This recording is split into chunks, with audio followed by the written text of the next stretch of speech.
And I think we are live. Live? Hello, everybody. How's it going?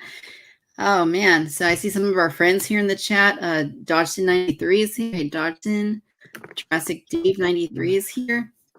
Our buddy Greg, the mysterious Greg, is with us this evening.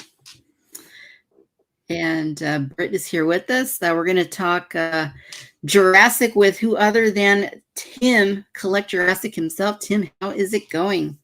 I'm going well, Victoria. How are you? I am doing good. It's Friday night. We've got cocktails. We've got dinosaur toys. What more could somebody want? Yeah, and you look ready for the season too. I would have worn my Santa hat had I known. Yeah, I was coming from the closet and was like, I'm gonna grab that. There you go. It's a themed episode of the cocktail hour. Yes, indeed.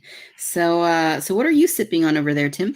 We mentioned it a little bit before we got on live. I'm sipping on water because I already went out to dinner before this and had a couple drinks. So I want to make it through this cocktail hour without falling on my keyboard. So nice. I'm going to be sipping water. That's 100 proof water right there. Yeah. All right. Cool. So I just made myself a martini. One of my preferred drinks when it's cool outside. It's SoCal, but it's actually kind of cold outside. What is it, like 65 or something? Nah, it's like 50 degrees, which, it's supposed to get cold next week. That's supposed to get like 40 degrees, which for us is pretty cold. That's almost Midwestern cool right there. So cheers. Cheers. I should have just said this was vodka. This vodka and ice. Or gin and ice. Nobody would know. Mm-hmm.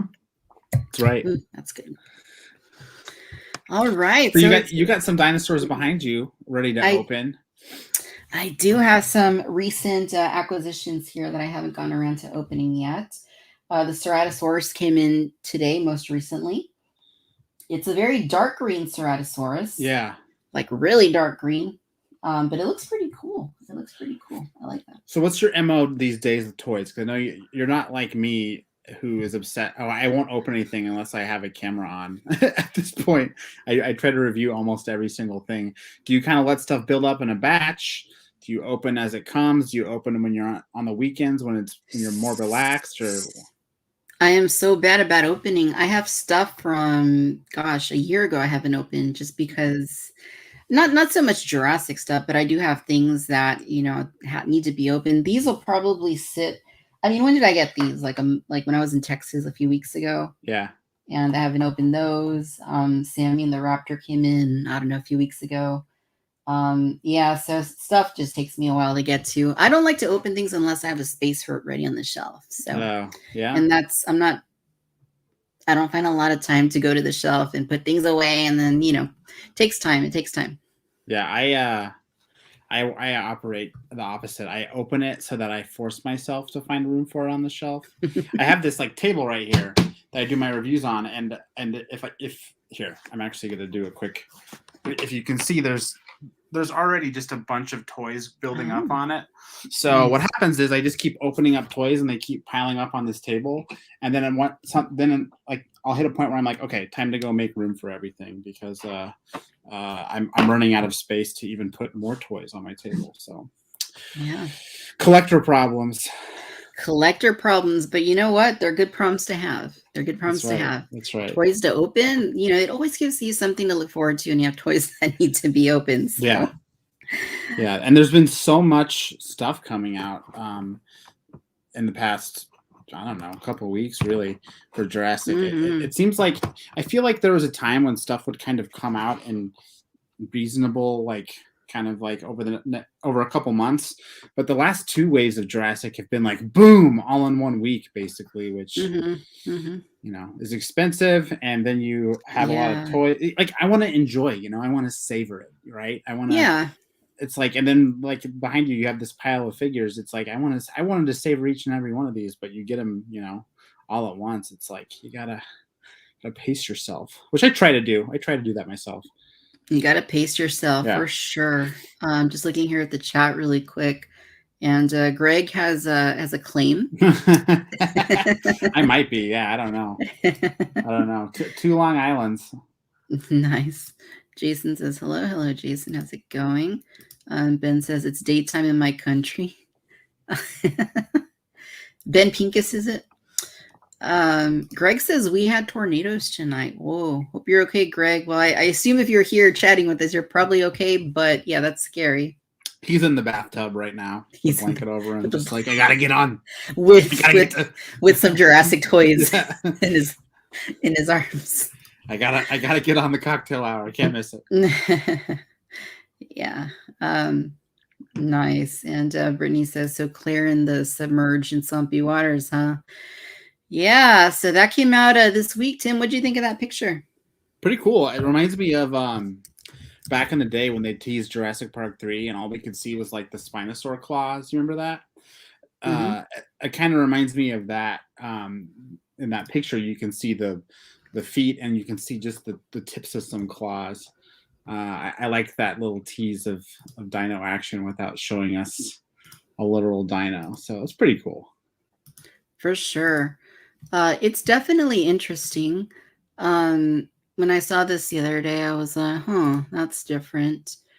Yeah, so let me go ahead and pull that up right here. So this is what she is referring to. I'm excited that it's in a swamp, for one thing. It's pretty cool. Yeah, so it could be Louisiana. It could be, I don't know. I guess swamps are kind of in a lot of places.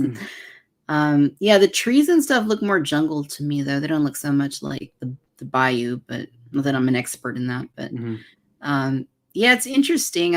Some people were saying the CG looks a little funny. Maybe it's probably not final.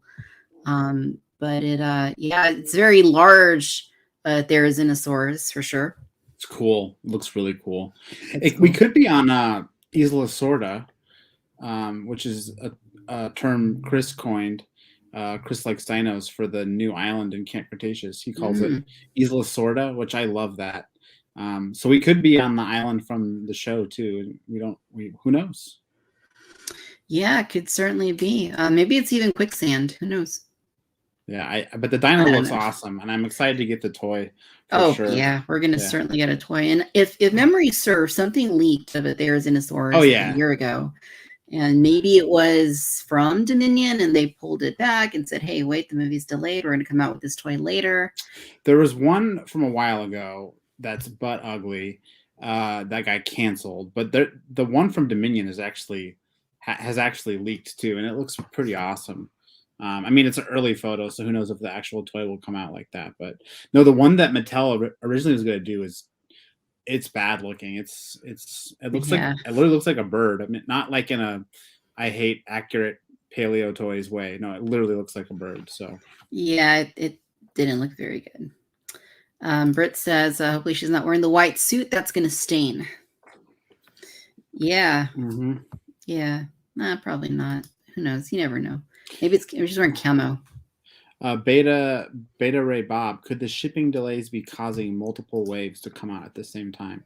I don't know. If anything, it's causing them. It's not multiple waves. It's every assortment in a wave coming out at once. It's almost too efficient. You'd think delays would help stagger that or something, but yeah. And I don't know if Mattel's doing this. I know Hasbro has been like airdropping a lot of stuff. So and raising the price.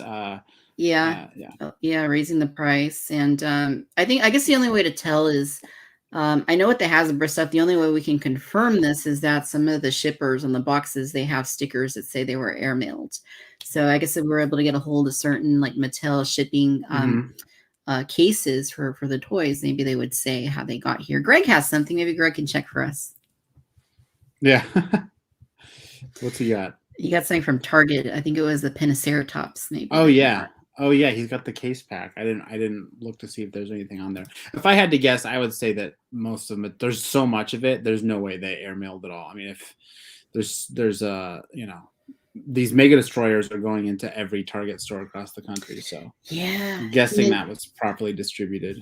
Then again, it is Christmas, and I'm sure they wanted Jurassic on the shelves. So yeah, I was actually just at Target tonight, and they had one of those displays filled with Spinosaurs, which is so funny to think literally all these years, whatever, 5 years of collecting Mattel Jurassic, where Spinosaurus has been such an enigma, and now it's just like piled up at Target. It's awesome. Yeah, mine is pretty bare. My closest Target, it's really bare. Yeah.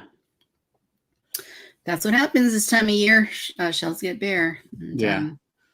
Add all the craziness to the mix, and high and dry. Point is, Jurassic is selling at least, so that's Jurassic is selling, yeah, Yeah. as it has been very consistently. You know, it's the reason why we still get a bunch of toys in this toy line and get overwhelmed at times. But that's cool. You know, I'm glad kids are buying dinosaur toys. I'm glad collectors are buying dinosaur toys, and we're having fun with it. So that's what's important. For sure. I'm curious to see what happens. You know, next year it looks like it's going to be mostly Dominion toys.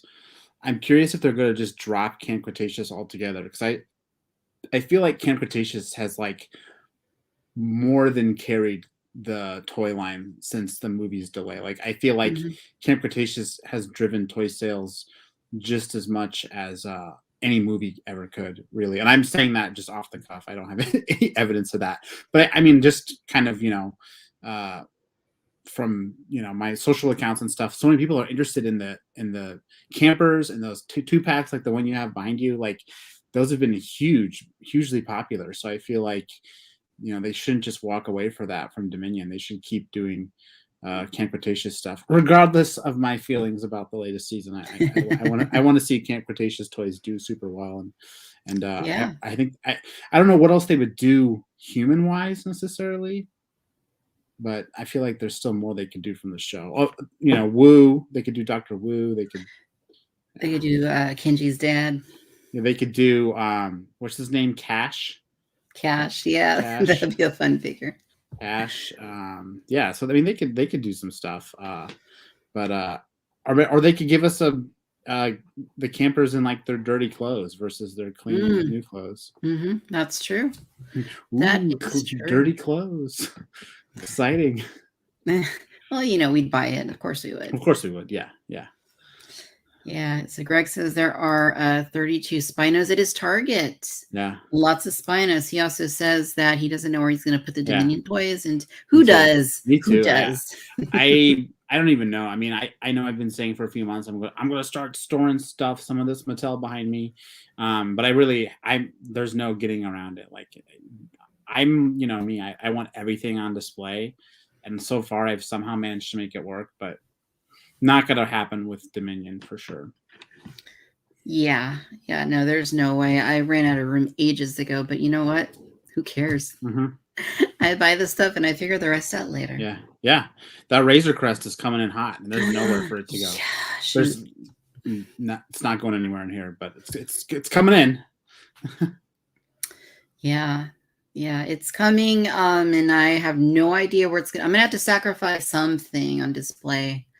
I don't know what it's going to be, but something's going to have to give here if I'm going to get that Razor Crest on display with all 10 of those Jawas that I procured. That's awesome. That's great. I'm excited about that. I know we're supposed to talk about Jurassic, but it's been fun collecting vintage collection Star Wars stuff recently too. There's been some fun stuff. It's been slow and steady. I almost wish Jurassic was as slow and steady as vintage collection, because it lets you pace yourself. But it's been some good stuff. There's been some good stuff. Did you get in on this pre-orders yesterday through Walmart? I did. I got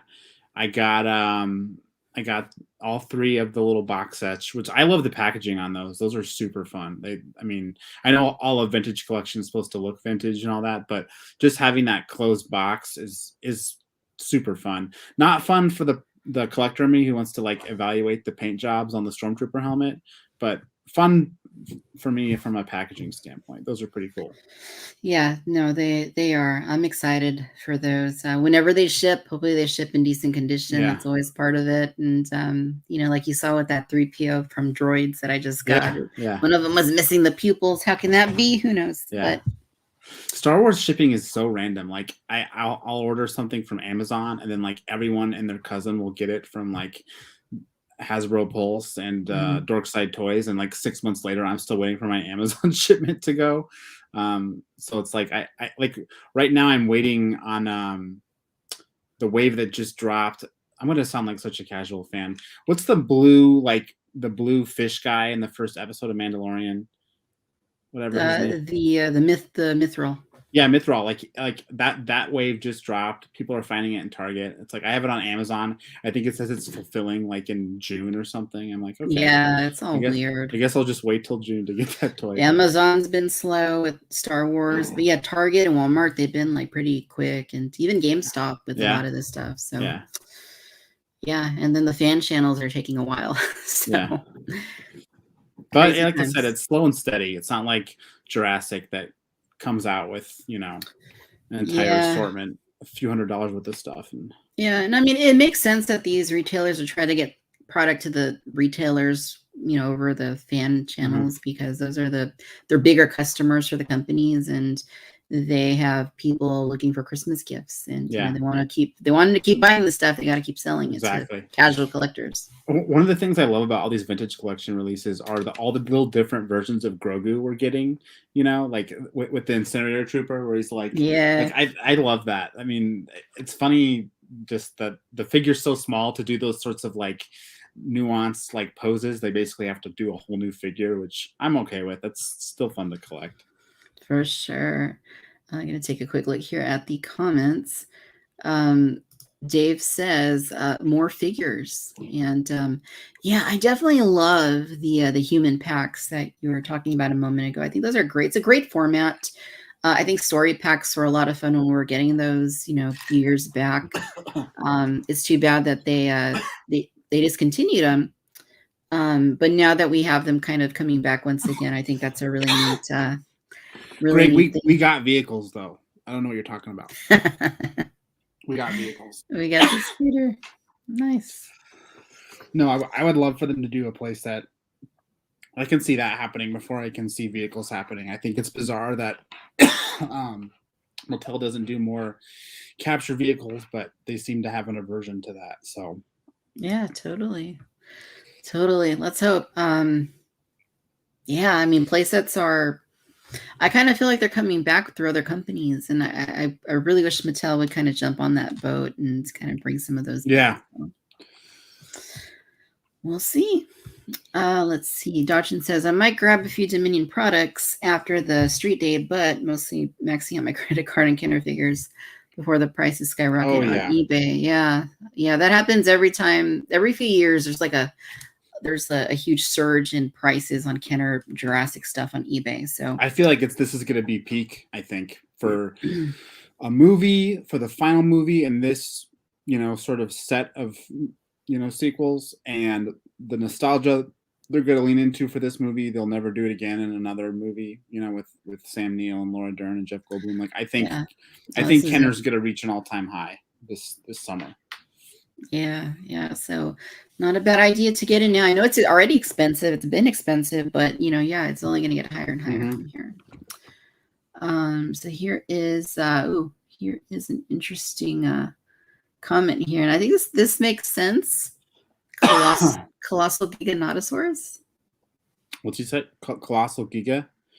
Yeah, I think that's been leaked. I think that's another one that's been leaked. So it's gonna happen. And it looks really cool in the Dominion preview. So yeah, I think it looks cool. I know a lot of people are like the internet is mad about everything, but that weren't happy with the design, or like really unhappy with it. I thought it was cool. I thought the whole prologue was amazing. I mean, just an incredible little vignette that you know, is unique because it won't be part of the movie when we see it in theaters. So I don't know. The whole idea was pretty cool. Oh, the opening to Dominion that they're showing that's on YouTube isn't in the movie. That's what they're saying, but you know, sometimes they just say stuff. Oh wow, that'd be interesting. Allegedly not in the film though. Oh wow, yeah, that's quite something. I hadn't seen it until it came out on YouTube like last month, and I thought it was really cool. I was in Texas and I was sitting across from my mom on the couch. She said, "What are you watching?" Just hear the dinosaur noises. I'm like, nothing. I was one of those people who bought Fast and Furious tickets to watch it and then left after it was on.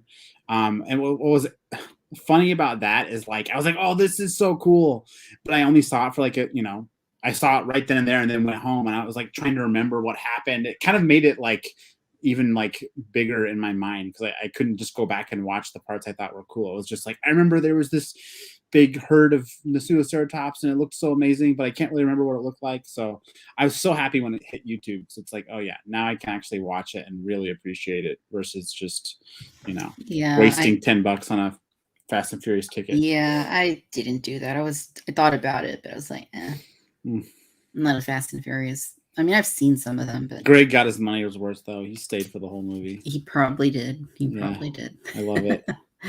All right, so let's take a look here. Ben wants to know what my favorite dino is. Tim, you know what my favorite dino is, don't you? I don't know. Was it a pun? No. Not this time. It's not. Should I know your favorite dino? I feel like I would have mentioned it on the show. It's on the podcast at some point, but maybe not. I guess not. Or if you did, I'm just a bad friend and committed to memory. I feel like every time someone asks me, I have a different answer anyway. So, what's your favorite dinosaur, Victoria? So let's see if anybody can guess it in the chat. Let's see if anybody knows what it is. Let's see if anybody comes up with the right answer, and we'll spotlight them. But yeah, good question. Good question. And while we're waiting for that, what about you, Tim? What is your favorite dinosaur? My son just asked me yesterday, and I said T-Rex. So I'm going to stick with that right now. I know that's super boring and standard, but if I had more time to think about it, I think Cryolophosaurus is a pretty rad one too. I always imagined it like living literally in the snow since it was discovered in Antarctica. So don't burst my bubble and tell me it didn't live in the snow. So I always thought that was cool. Well, wasn't Antarctica part of like higher up in the world at that point? Right. It was not covered in ice, but in my mind, it could have still had ice. Who knows? Yeah, who knows? Exactly. All right. So we have a few guesses here. Jurassic Dave, Stegosaurus, Ben says Rex, Dodgson, Triceratops, Ben Majungasaurus. Okay. No, Jurassic Dave is a good friend, Tim, because he guessed it correctly. Stegosaurus. My favorite dinosaur. I love it. You are going to love the Kentrosaurus figure from Mattel. It is. I do love it. I got it. Yeah. You already got it. You already opened it. Yeah. Because it's not in your open pile. Yeah, I love that thing. It was bigger than I thought.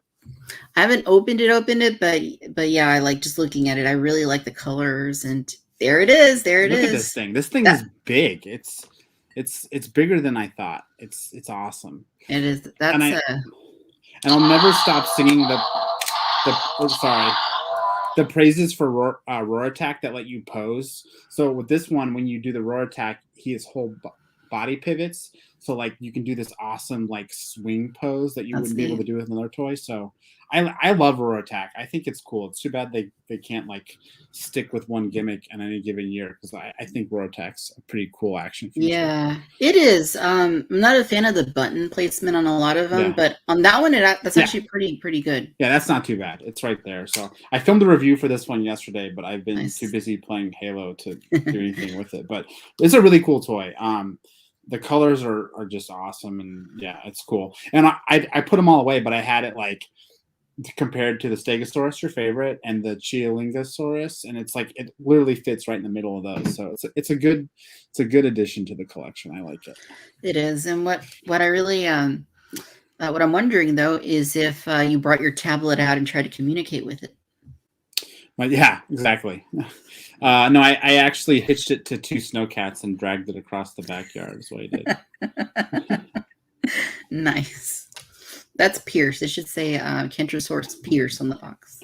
Right. I think that's funny they did that, but they did the same thing with the Baryonyx too. For the first time they released those, they just called them Baryonyx, didn't put Grim or Chaos or Limbo. So that's true.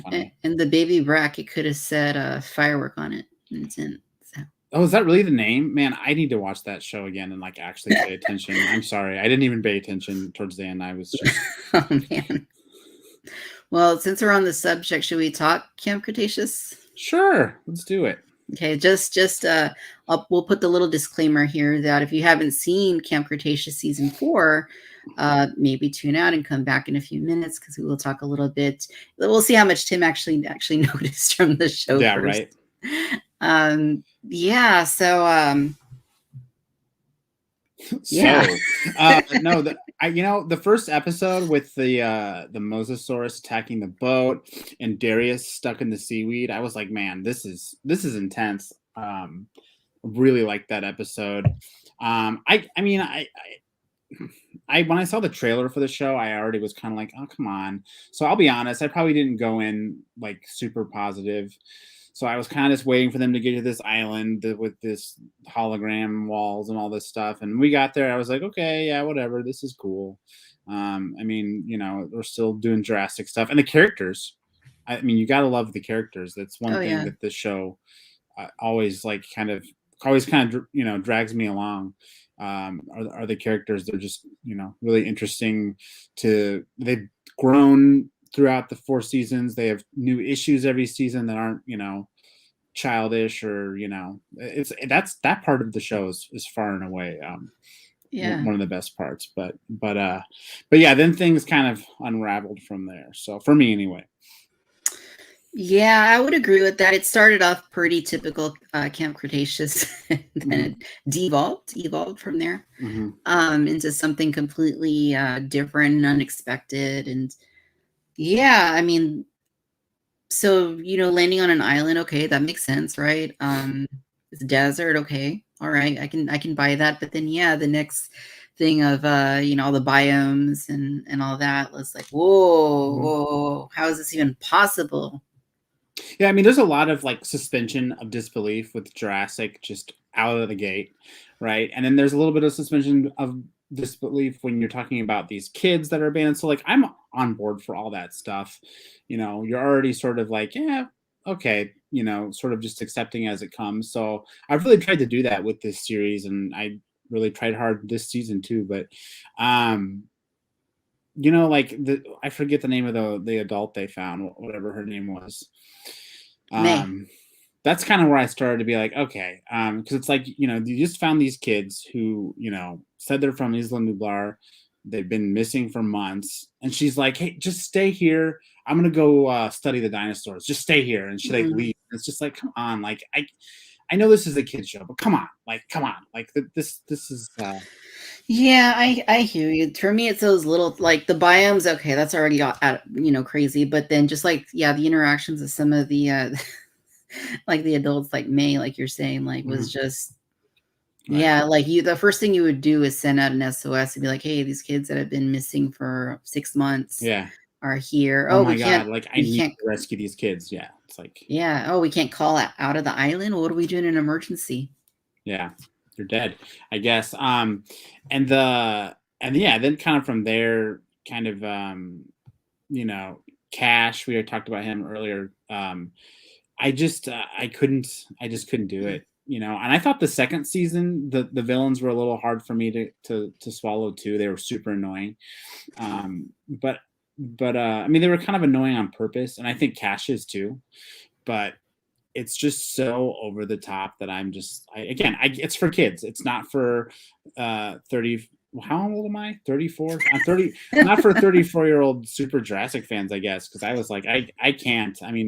If I was a kid, maybe, but and I think too, if we'd kind of learned that Cash was, this is what his deal is and all that stuff, it might have explained his behavior, but he was just like trying to make dinosaurs fight, and that was like the whole thing. And it was like, again, I think I said this somewhere else. It's like kids are smart, man, and they can appreciate a more complicated story than like, we just want dinosaurs to fight for money. Like, I don't know, but like Dave said just now, kids still love it. My kids love it. They're not picking it apart like that. But yeah, it's funny because I asked my students, some of them watched it, and I asked them like, what do you guys think? And they're like, what, they're 8 and 9 years old, and they said, one of them told me, it's better than season 2, but it's not very good. So one of them said, I'm like, I don't even remember what season 2 was at this point. Well, season 2, in hindsight, it's like we were on Main Street. We had Rexy. We had some, we had the Ceratosaurus. Like there was a lot of really cool stuff in season 2. Just, some of it just, I think season 1 just started off so strong that season 2 in comparison was sort of like, what? But now I'm looking back on it, I'm like, oh, it was good. Yeah, I don't know. And we haven't even talked about the robots, which I think a lot of robot hate is misplaced in the show. I think the four-legged dog robots, I mean, they were fine. I mean, they were a little hokey with the way they like talked with their voice and all that stuff, but they were still in the realm of believability for me. I wasn't like against them. But that Brad X, that humanoid Dino Sapien. You remember the Robo Sapien toys from like 10 years ago? Do you remember those with like the dancing robot, and then they had like the dinosaur? Anyway, Brad X looks just like the black Robo Sapien toy they had all those years ago. Yeah, that's where I was like, oh, I'm good. Oh, I see Dave mentioned Batman the animated series holds up today. Yeah, I mean that show was like dark and deep. Yes.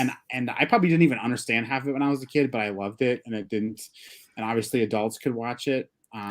Yeah, I rewatched the whole thing like 12 years ago, and I was like, wow, the show like was really good. I have not seen it probably since I was like 8 or 9, but I remember the episode with what's his name, Clay. What's his name?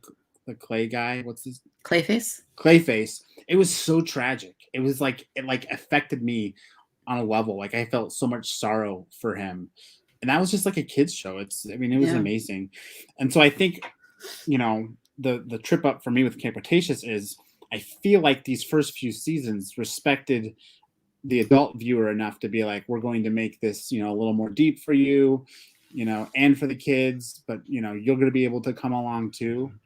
And I felt like this season was like, if the adults watch it, whatever, but like, yeah, I felt that too. Like, yeah, there were a couple references in there. There was a Jaws reference in that first episode, right? That's clever. And there was an Indiana Jones reference when he's like, "Oh, pteranodons. Why has it got to be pteranodons?" Ben says, "Right, I caught that." Yeah. So I mean, there was a few things in there, but yeah, by and large, it was and like you say, you got to suspend your disbelief with any of these seasons, but like this one's like, yeah, you really got to do that. You probably need to take a shot before you do that. There was like an entire episode where there was a T-Rex and Pierce the Kentrosaurus like up against each other with these drones around them, and I swear it was like the whole episode they were just in that situation roaring at each other for like 30 minutes, and it's like, what is happening? Like, are they going to attack? Like they fought, but they really didn't. It was like something needs to hurry up and happen here. Not because it was like tense, it was just like, this is ridiculous. At some point, this T-Rex would kill this Kentrosaur, or this Kentrosaur would, embed a spike in this T-Rex's face, but they're just sitting there roaring at each other. Yeah, I know. Better Bob says, Batman the Animated Series is probably the best animated American animated series ever. So much love for it on physical. Yeah, it's it holds up, and I think what you're saying, Tim, about Camp Cretaceous, I don't think dumbing it down, let's say for kids is just a Camp Cretaceous thing. Like we see this, like if you watch any kids show, like cartoon these days, they're all kind of like that. There's nothing really deep or profound like there was before. Mm-hmm. Yeah. I think what could help, and I'm always trying to be optimistic, is maybe season 5 will like somehow connect with things with season 4, and maybe like, I don't know. I'm not trying to like stir up more controversy, but for me, The Last Jedi really helped put wait a minute. Am I thinking of the right movie? Sorry. What is it? Rise of Skywalker? Oh my gosh. Mm-hmm. That movie really put Last Jedi in, it kind of like reframed it for me in a good way. So I just feel like if the next season helped explain those biomes, the technology, maybe helped explain where the saber-toothed tiger came from and why, it could help. It could help. Yeah. What if the whole thing's Greg says saying interesting, season 4 was all a dream? What if the whole series is a dream, and like Ben wakes up, he never even went to Jurassic Park? That's my other theory, is that he never actually took off the VR goggles. He won the trip in the beginning all in game, and he's been in game this whole time. Oh man, that'd be such a letdown. But I guess, From the Ice Age Tim. Thanks, Greg. Thanks for that one. He came from. Yeah, how do they even get those biomes to work like that? Like, how's that even possible? Like with the snow and the cold and the desert. Is it a dome? Is there a top to it? Oh, I have no idea. Is that what it is? I just thought it was like areas or. I don't know. They should quit trying to make money off dinosaurs fighting and make some money off that terraforming technology. I mean, that stuff's excellent. They can make way more money off that. Yeah, exactly. Fighting dinosaurs. Yeah, the dinosaurs are already out there. They've been out in this world in, 20, 30 years at this point. So yeah, the biomes, I mean, they could really do all kind of crazy things with them. Imagine paintball like in biomes like that. Yeah. Or you could help people grow crops. I mean, you could do all kinds of stuff with that technology. I like Greg up here said, I love a human pack with a slightly stylized Dilophosaurus, like the Monolophosaurus they did. Which Dilophosaurus would they use though? They wouldn't be able to use they'd have to use the attack pack version, right? Probably the one that's like, the most recent one. It's like hunched down and it has the frills. They go. Well, they've been mostly using like attack packs and not the Savage Strike or Fierce Force or whatever, just to keep costs down. Like, but the Monolophosaurus is sort of like a more deluxe version of a attack pack figure, I guess. So I would love for them to do like a new Dilophosaurus, because that hunched down one it's cool, but it's like it's not a neutral pose. We're all about neutral poses, Yeah, for sure. One thing that kind of like bothered me, nitpicking, kids show, whatever. When I don't know if you noticed it, but Yaz got pummeled by Firework like towards the end of the season, like just like completely like run over, like you'd probably be dead in real life. Yeah, you'd be trampled. Yeah, you'd be gone. Yeah. And those are those moments where we saw a peek of it in season 2, where they like jumped out of a exploding warehouse, and like Ben like put hand sanitizer on his hands in slow motion. Like that's where it's like, this is purely like a cartoon. Like, right. An anvil can drop on you and you're like totally fine, So, I know we're just two adults here nitpicking a kid's show, but a lot of the show has been pretty well received by adult fans like us. So I feel like when something is, deviates from that, it's worth criticizing. But I don't want to cure cancer. I want to turn people into dinosaurs. Yeah, exactly. I'm turning people into my favorite dinosaurs. Okay. All right. Well, that sounds interesting. Let's see what else is going on here in the chat. When are you going to review the toys that are in the background? Never. Probably never. Here's the review right here. All right. We have a brand new Ceratosaurus. Paint looks good. Sculpt is basically the same. It's Auroraraptor. It works. That raptor that comes with what's her name? Sammy. I love this raptor. It's so cool. I love the colors. It's the best raptor they've come out with for a while. I think the new Wild Pack Raptor is gonna be really cool too, but I love this thing. It's cool. It has the same green that red, that like Christmassy raptor had on it. This one right here. The really like, it's the same shade of green on the back. Which one? The Christmas raptor. Oh, it is. Oh, that's awesome. I didn't even notice that. I don't even know where that thing is. It's back here somewhere. That's cool. See, I love when they do stuff like that. The thing that I noticed that literally no one cares about, and I'm going to waste everyone's next 30 seconds about this, is the legs on these attack pack raptors. At some point, they redid this right leg, so it's not as bent, and the raptor stands up straighter. Which is cool, and they've been doing it like that since they came out with this very raptor. And then for some reason, this year they went back to the more bent knee. Literally useless information. Yeah, but I think that's it's true. They started doing it with the Dino Rivals, Velociraptor, exactly. Charlie or Delta. Yeah. And that's too bad they went back to it. But I think actually they used both. Remember that Ceratosaurus Walmart exclusive pack with the two raptors? I think one of them had the one leg and one had the other. Oh, I don't remember. Yeah, lots of stuff. I can't get this guy back the way I had it. That's good. No, you'll get it. You'll get it. We'll get it later, off camera. Yeah, we'll get it. So Dodgen So many says, raptors. So many raptors. Raptors are due for a new sculpt, mainly in the legs, body. I wish there were neutral pose like the jumping raptor. I hope they go to a neutral pose too, just like the Kenner original JP Raptor. I'd like to see just a neutral posed raptor like that. At some point. Dotson, we have a new sculpt. They gave us a new sculpt. It's this one, right?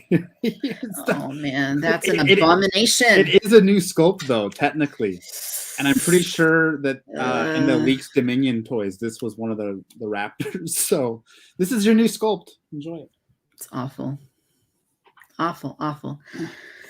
Humpty Dumpty raptor. At least it's different, right? No, I won't even give it that credit.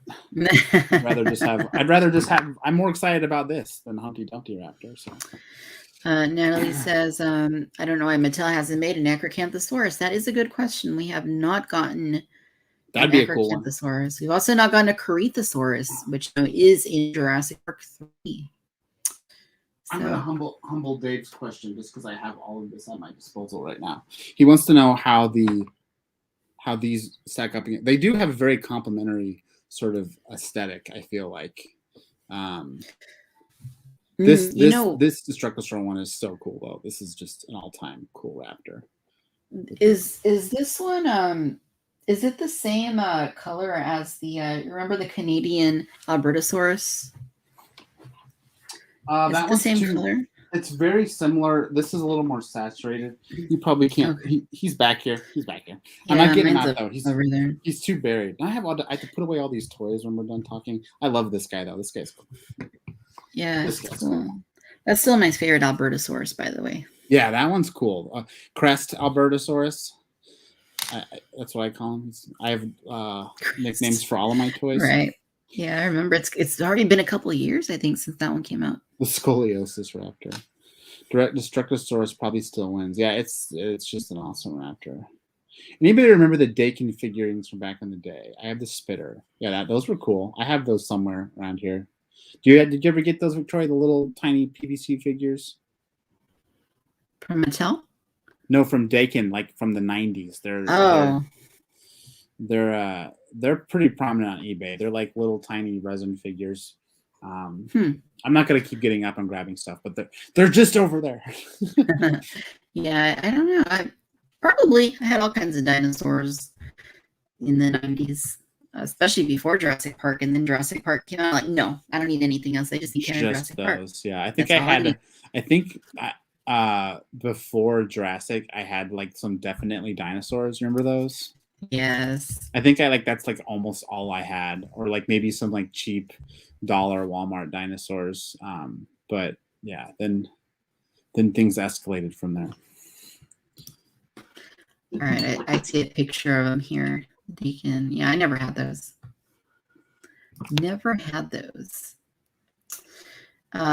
Greg has an interesting comment here, and I gotta say I agree with it.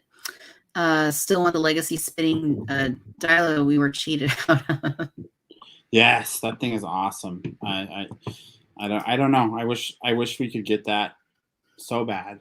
Even the Dilophosaurus they did with the Nedry set, it kind of misses the mark. So if there was a time, at least to bring that paint application out, if not the sculpt, it was that Nedry set, and they chose chaos instead of with that. I do like that Dilophosaurus, it's just not accurate. Exactly. I think the battle pack, was it the Target? Was it a 5-pack? It had a little bit better Dilophosaurus in it. Yes, that one is that's the one I have on display with my Legacy. Like I have a whole Legacy set up, and that's the one I have displayed for that one. Because it's definitely the most accurate one. Mm-hmm. But yeah, you think with King Cretaceous we would get like a revisited Dilophosaurus in accurate color, since they went out of their way to make the show version, some pretty much accurate, right? It's right. Yeah, it was cool to see it in the show. Honestly, it's probably the best thing about the season. Maybe was seeing the Dilophosaurus in like a herd, right? A pack of them. Been waiting for so long for that, and we finally got it. Yeah, I think it answered a long-standing question, possibly though, and is the one in Jurassic Park. Was it a juvenile? Is that why it was so small? But all of them in this in that episode were kind of small. So I guess that solves that. So they made the Velociraptors bigger than they were, and they made the Dilophosaurs smaller than they were. You know? Yes. Yeah. Yes, I did know that Velociraptor was only 3 feet tall. I did know that. If it was comparable to the Galley, it would be an epic figure. The Dilophosaurus comparable to the Galley? Yeah, that would be. Yeah, we need like something that is equal to that that legacy Gallimimus, like something that is its equal in terms of a Dilophosaurus. And to me, that's still like a top 5 like dinosaur in the line, that Gallimimus. Yeah. It's pretty much perfect, I feel like. Yeah. So I have 4 extras of those besides the one opened. Someday I'm going to open them all and like take one photo and be like, okay, now I'm done. It's like I hoarded them all just because someday I want to do like a cool herd photo.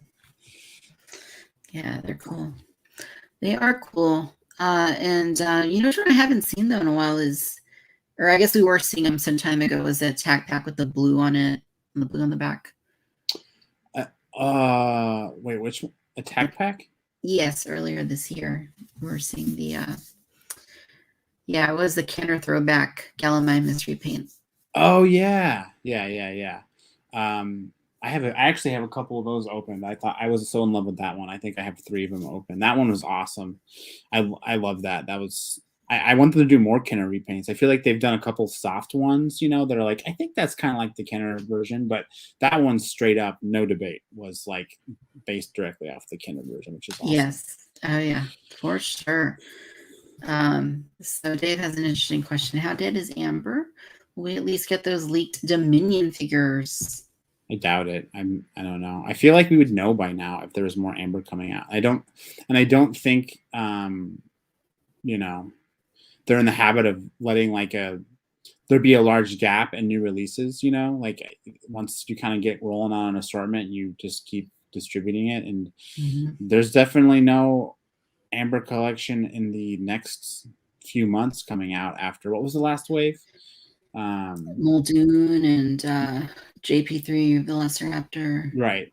No, there's no other like you mentioned the Dominion leaks. I mean, that stuff for sure was a thing, but I don't know. Maybe it'll still be a thing. I don't know, but you'd think there'd be some toys coming out imminently to kind of carry us over with Amber, unless they've gotten really good about leaks and they're literally keeping it that locked down. But I have a hard time believing that. Yeah, I mean, it's too bad. Like Mattel kills every 6-inch line that it does. I know they're still doing wrestling. I'm surprised that's lasted as long as it has. But yeah, I mean, just keep doing story packs. Keep doing story packs like that with the dinosaur, the human, and I think that I'd be pretty happy with that. I think those are doing really well. I know they go on shelf in Target and Walmart. I've seen people post pictures of them on the shelf. I personally have never seen them on the shelf, which leads me to believe that they just sell out instantly, which, let's keep doing that. Even when they go online these days, they don't last very long, especially with season 4 being out now. They sell. Right. Exactly. I do think there's Dominion story packs, though. I'm pretty sure. I think these aren't spoilers because toys can be anything, right? They aren't indicative of something in the movie. But I know there was a Claire and Dilophosaurus story pack, so at some point that was a thing, and hopefully it's still a thing. Yeah, and Greg, another interesting point. Sad that the very last figures really hit its stride. Muldoon is really nice. Yeah, he is. He's really good. I've had a lot of issues with this line in general, but like Muldoon is pretty solid. Yeah, Muldoon's awesome, and I think the JP3 Raptor is pretty awesome too. What I think's bizarre is like, Universal and their brand management, they choose what they want to throw their weight behind. So like this Transformers set, the Jurassic Park Transformers crossover with Tyrannicon Rex and Autobot. I mean, I got sent one, which was awesome. But they sent one to like every toy, like remotely Transformers toy channel. So it got all this exposure, and they even posted about it, the Jurassic World account, all this exposure for this one-off set. And it's like, where was that sort of like strategy and plan to promote with Amber Collection that arguably lasted 2 years, had the potential to make a lot of money, and there was nothing. I mean, there was no right. Not even a website to go on and be like, what am I collecting here? I don't know. It's weird. It's true. It's true. But yeah, no, there has definitely been a lot of product lately, and I don't know if you noticed this, and we're going off a little bit of a tangent, but Yakface posted that there's something like, was like 80 outstanding like Star Wars pre-orders from Hasbro right now, something like that. Yeah. So it's just like, I collect both, obviously, and it's like, geez. Yeah, I don't know. And I know we're kind of going back into vintage collection, but the way that they release toys, I on one hand I like it because it's like, I have a pre-order, I'm good, but on the other hand, it's like annoying to get like excited about a toy that doesn't come out for like 6 months. Like some stuff comes out right around the corner, but a lot of stuff doesn't, and it's like, yeah.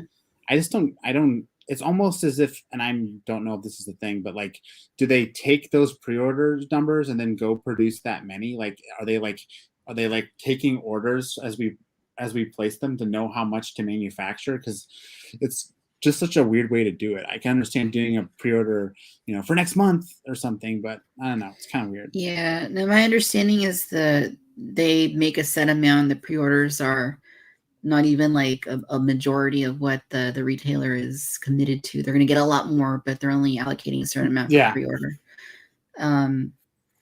But yeah, no, it's the other thing for me is that, I have a tendency to, I'll pre-order it on Target, I'll pre-order on Walmart, Entertainment Earth, Amazon.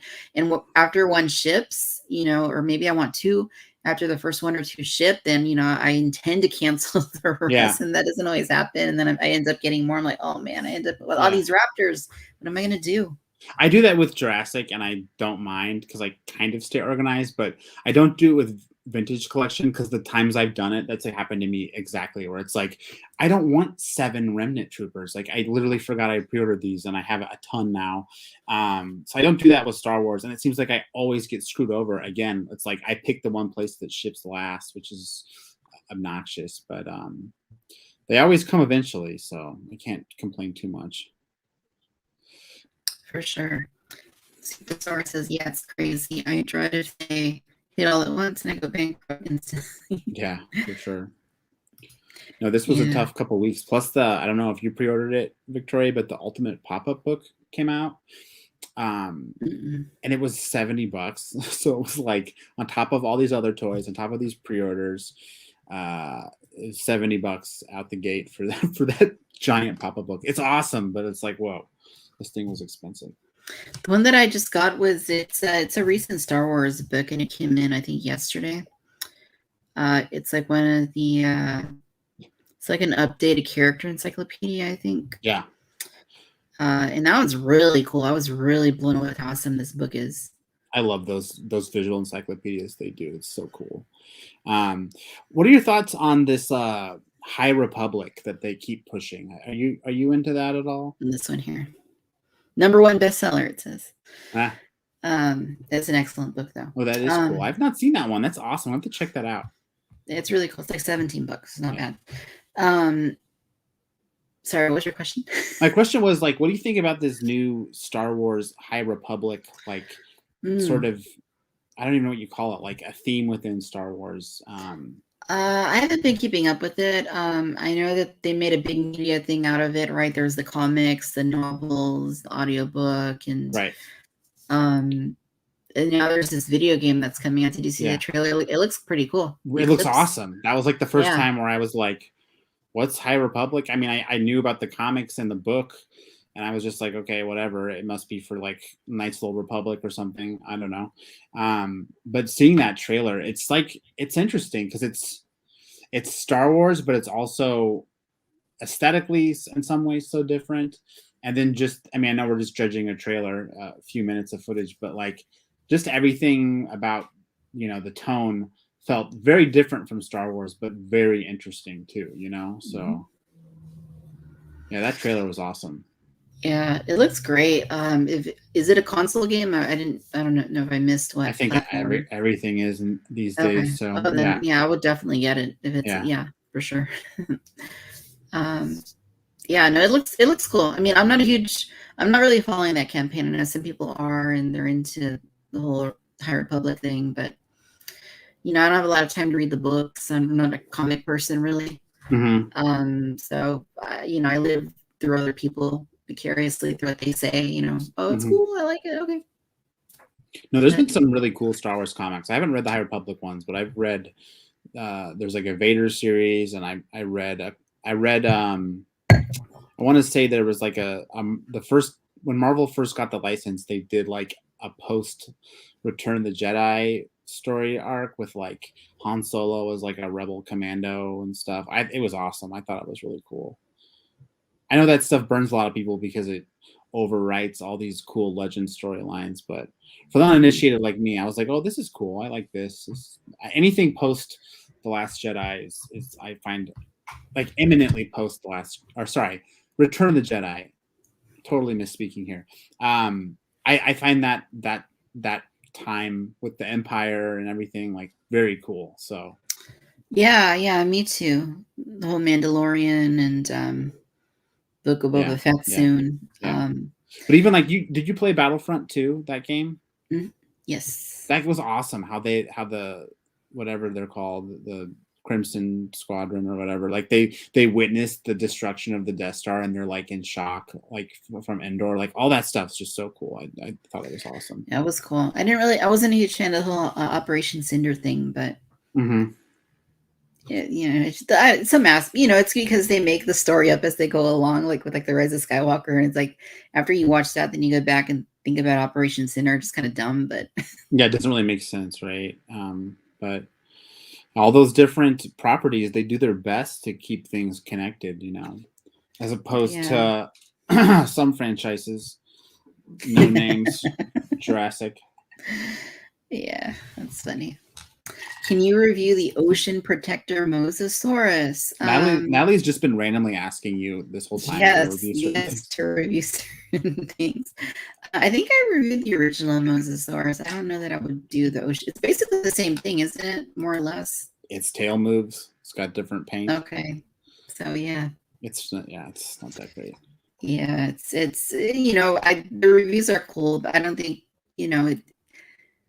it's not like boom, a review done, put it on YouTube. It's involved. Right, exactly, and it's all about what you get out of it personally. So a lot of people think people like us just do it for views. That certainly helps you feel like you're not wasting your time, but you also need to actually enjoy doing it. So yeah, doing it because you feel the pressure to do it. Not doesn't make it very fun. I'm planning on doing this this review of the pop-up book and the Making of Jurassic Park book that just came out, and another book. And it's gonna be like I'm gonna make this video. It's like the Jurassic Library video review about books. I'm guessing it's gonna get like 100 views because it's about books, and everyone on my channel wants to see toys, but I want to do it, so I'm going to do it because I'm excited about this. Yeah, people don't like change. I've noticed, like with my channel, like if you do something different, some people like it, but not a lot of people. Dave says Victoria reviews are better than the rest. That is true. I have watched I can probably count on my hand how many toy reviews I've watched on YouTube, and the only one I remember is Victoria's review. Many years ago / 3 years ago, when I never even had a YouTube channel, your videos were the ones where I was like, this is cool. This is what I can get after. Not some guy who's like, look, a dinosaur. His mouth chomps. He's a dinosaur. Like that. No, but yours were very like analytical and meticulous and thorough and nerdy. And I was like, I can get after that. Yeah, it's I'm a nerd. I overanalyze toys and I scrutinize every little detail about not just toys, honestly, but everything, because that's what I do. You're in good company with me talking about the knee. Yeah, the knee's a little bit straighter on this one, maybe 20 degrees angle more. Yeah, no, it's and I know we've joked with some of our other friends in the community before about like if we if we bought Mattel and what everybody's role would be in on these toy lines and stuff. And yeah. Fun thoughts. Can you review the Legacy collection of Apatosaurs? I haven't even opened it. I've had it for months. Really? You haven't opened that? I don't know where to put it. It's like, I don't know. I don't want to open it and then just have it sit on the kitchen table for a month because my husband will kill me. So maybe you can like ride the Razor Crest, or somehow there's some sort of shared shelf space you can do with those two massive toys. Yeah, it's man, I need to open it. I'll do that over winter break. For sure. I won't shame you to opening that one. It's not like somewhere I'd be like, you haven't opened that yet, but it's fine. It's big. It's you know what else is big? I'm getting this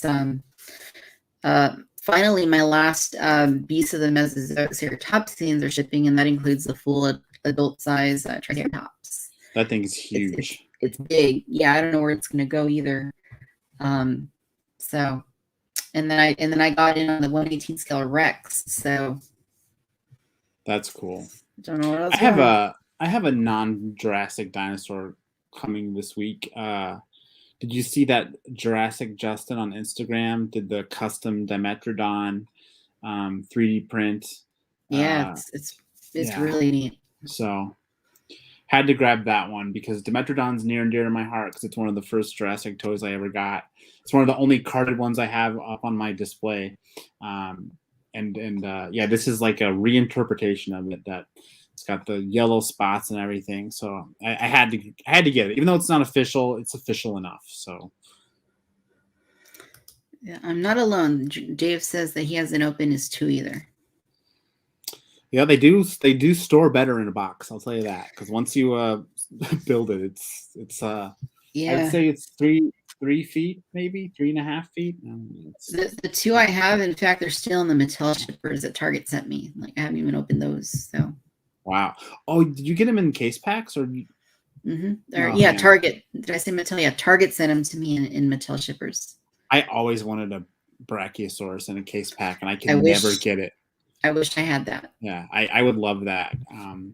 That would be awesome, but I could never get it. They always opened it. Even when I went one time to pick it up at the store, I was like, "You don't have to open it. It's fine." He's like, "I got to check to make sure there's only one in here." I'm like, "Okay, well." When it says quantity, 1 piece is in the box. Yep, just one. The box is right. Yeah. Yeah. So Supersaurus Legacy Brack, amazing for how simple a toy it is. Exactly what I wanted as a kid. Yeah. I don't know if they'll ever surpass that, Tim. What do you think?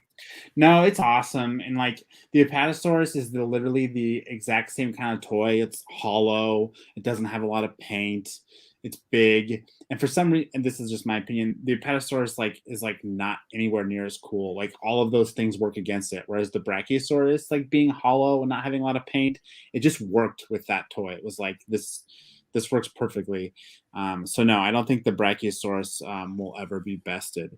Dave says he has 5 of them. Dave, I feel like you've been holding out some of your crazy with us. I didn't know that you had that many. I mean, what else are you hiding in your living room? That's a lot of Brachiosaurs. What else is he hiding? He's got to tell you one of these days if you haven't heard Tim about his haunted crib that he has. Okay, that sounds like an interesting story. Yeah, the haunted crib. I'm just like looking up, admiring my Brachiosaurus. It's like, it's my love you. It's gorgeous. I have mine set up by my beautiful print of Brachiosaurus. It just works. That's perfect. That is perfect. It just works. That's love awesome. That thing. Yeah. So, Tim, I wanted to talk to you a little bit about Legacy Collection, and Legacy Collection has for a while been squarely targeted at people like us who grew up with the original film, love the original film and the old toys. What do you hope comes out of Legacy Collection next? I haven't heard about what may be rumored for Legacy, but we know they've been focusing on these multi-packs and these play sets. What would you want to see come from Legacy next? I have 2 answers here. I have the answer that I I like wish they would do, but I know they probably won't, which is playsets. Anything playset wise would be cool. I'm not asking for like a giant visitor center, but I feel like they could give us, they could give us like more of the control room. They could give us like a little raptor paddock that's not even like, the full thing. Maybe it's just a little tiny version. I don't know. I feel like they could just do a lot with play sets now. Human figures. So this is back to what I think they'll actually do. I'm sure Lex is on the way. Whether it's a exclusive or something at Comic-Con, I'm sure she's on the way. I think that's like what's due next. And then I think we need to go back and there's actually like some key species that we really haven't gotten like a true legacy collection version of, like Triceratops. I have my own personal definition of what Triceratops Mattel's released that's sort of like the Jurassic Park version, but I don't think there's been a definitive one yet. So, and which one is that? I'm curious. It's that blue one, the light blue one. Yeah, like for me, it's close enough. It reminds me of the old Crash McCurry artwork where the Triceratops is literally blue. So yeah, that's why I went for that one. So they could do a repaint. They could, in my wildest dreams, do a new figure. But I mean, a repaint would be cool. I think Parasaurolophus is another one that I'd like to get like a true Kenner coloration on. Not Kenner, sorry. Like Lost World, like the classic colors. And yeah, I feel like there's some other dinosaurs. Dilophosaurus. Can we back to that? Like, we'd love to get that nicer Dilophosaurus with not the little attack pack version, but like an actual figure. So I feel like there's some holes they can go back and fill, right? I don't know. What do you think they should come out with next for Legacy Collection? Now that we've got the Explorer, we got the Brachiosaurus, we've kind of hit some dream toys. What else is there? What else could get people really excited? Yeah. Well, we definitely need Lex. I think, that's the obvious one. I'm trying to think of other human characters that are like essential. Gennaro, maybe. Maybe. I can kind of go. I mean, Dr. Wu is essential. Yeah, Dr. Wu. Dr. Wu, especially since they brought him back. Now he becomes something you need. As far as dinosaurs go, well, Ben says Mamenchisaurus. Mamenchisaurus? Sure, that one. Yeah. Yeah, I don't know if we'll get that one, but it will be cool. Yeah, no, I agree. The Triceratops needs to be done, like redone, because it was really only done in 2018, and they've kind of tweaked it, but it needs a total redo, better proportions, so it doesn't look so like skinny, and playsets would be cool. A raptor paddock would be cool. I'm just trying to think how they would do Lex, because they probably wouldn't sell her in a single by herself. She would need to come with a dinosaur. She would need to come with possibly a vehicle. Maybe they would do a battle damaged, just guessing, Explorer. That's what makes the most sense to me, for sure. With Lex. And I don't know. Arnold. Maybe like the set could come with like the top of a brachiosaur head and then like clear slime, so you can do like the sneeze scene, like that could be cool. That's slime. Kind of fun. Yeah, that'd be interesting. You can puppeteer the head, move it around. Yeah, I'm with Greg. I think Gennaro on toilet would definitely work as a Comic-Con exclusive. That's the kind of like, gimmicky kind of things that I feel like Mattel tries to do for Comic-Con, where you can kind of evoke that iconic movie stuff, but in a way that's kind of funny too. So I feel like the toilet would be great. And they could make it. Do you have the Destructosaur T-Rex set, Victoria? Did you ever get that? Did you ever open it with the little red generator? You like press on it and like all the sides come down. They could do that for the bathroom. Like you press the top and like it just kind of all falls over, like in the movie kind of. Good thinking. Yeah. This is an interesting one. Alexa computer station. Yeah, they could do that for sure. Or they could even do like a mini sort of vignette with like the door that locks with the computer station and maybe like one window. That would like be Lego. fine. like Lego Yeah, did. like the Lego scene, exactly. Yeah, that would be fine and doable. You wouldn't need this whole giant room. It could just be like a little scene. Right. And if you have a computer station with Lex, then you could easily throw in Arnold, and then there's your repacked Arnold coming back into the main line. So and then you could have another piece that's the cryo chambers. That then you'd get like another version of Nedry without his raincoat, and then those two pieces could sort of fit together. I think it'd be. I mean, that's what I think would be cool is a build a play set. You know, what I'm like a build a play set module thing that comes with different figures. And when you get them all, it kind of makes maybe like a bigger scene. That would be neat. How about a raptor that has like the code, like reflection, like on That'd be cool. That would be cool. That seems more like a 6-inch sort of like, you know, indulgence, but that is cool. I do like that idea a lot. Supersaurus says, how about Lex come with the baby trike from the deleted scene? That'd be cool. I'd like that. We kind of sort of have a baby trike from Mattel anyway. They could do. Dotson's touching on the obvious, the Lost World. I mean, yeah, the Lost World is totally ripe with potential for Legacy Collection. I don't think we're ever going to see Lost World in Legacy Collection. Yeah. I don't. It'd be awesome. I wish we would, but I just don't see it happening. Well, you know, I thought they were. This is before Jurassic World. Remember when Jurassic Park 3D came out? That was so cool. That was awesome. It was like a mini resurgence, a very mini resurgence of Jurassic. And I was like, oh yeah, in a couple of years they'll do Lost World. And they never did. But I feel like if they did that now, maybe they could like sort of make it a thing again, you know, drum up some excitement. Yeah, it'd be awesome. I'd love to see it happen, but I feel like most people going into the toy aisle, they'll know who Dr. Alan Grant is. They'll know who Dr. Malcolm is. Will they know who Roland Tebow is? Will they know who Dr. Harding is? Maybe.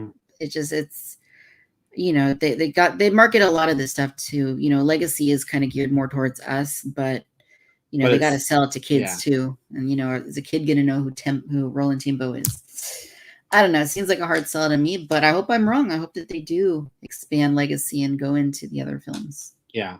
I mean, I do think to top, like, sort of like to not top themselves, but stay on the level with the Brachiosaurus, with the Explorer, you know, they kind of do need to do something with like a play set, because I don't think any of these little human figures we're talking about or dinosaurs we're talking about are going to be like the, oh my gosh, I have to have that. Unless they did some sort of like definitive, this is a Jurassic Park T-Rex, you know, not a repaint. That could be cool, but I feel like they need to do play sets. Chef Alejandro Chilling Seagrass. Like that. We never even seen him. It could be anybody. Yeah. It could be the mercenary from the Jurassic World line, the Fallen Kingdom. Yeah, just put a chef hat on him. Put a chef. Yeah, that'd be funny. Dodgson missed the days of 2009 when the Hasbro Dino Showdown figures came out. Really sucks that the line got canceled. Would love to see more. Yeah, that was a cool line. I liked. I enjoyed hunting it down, but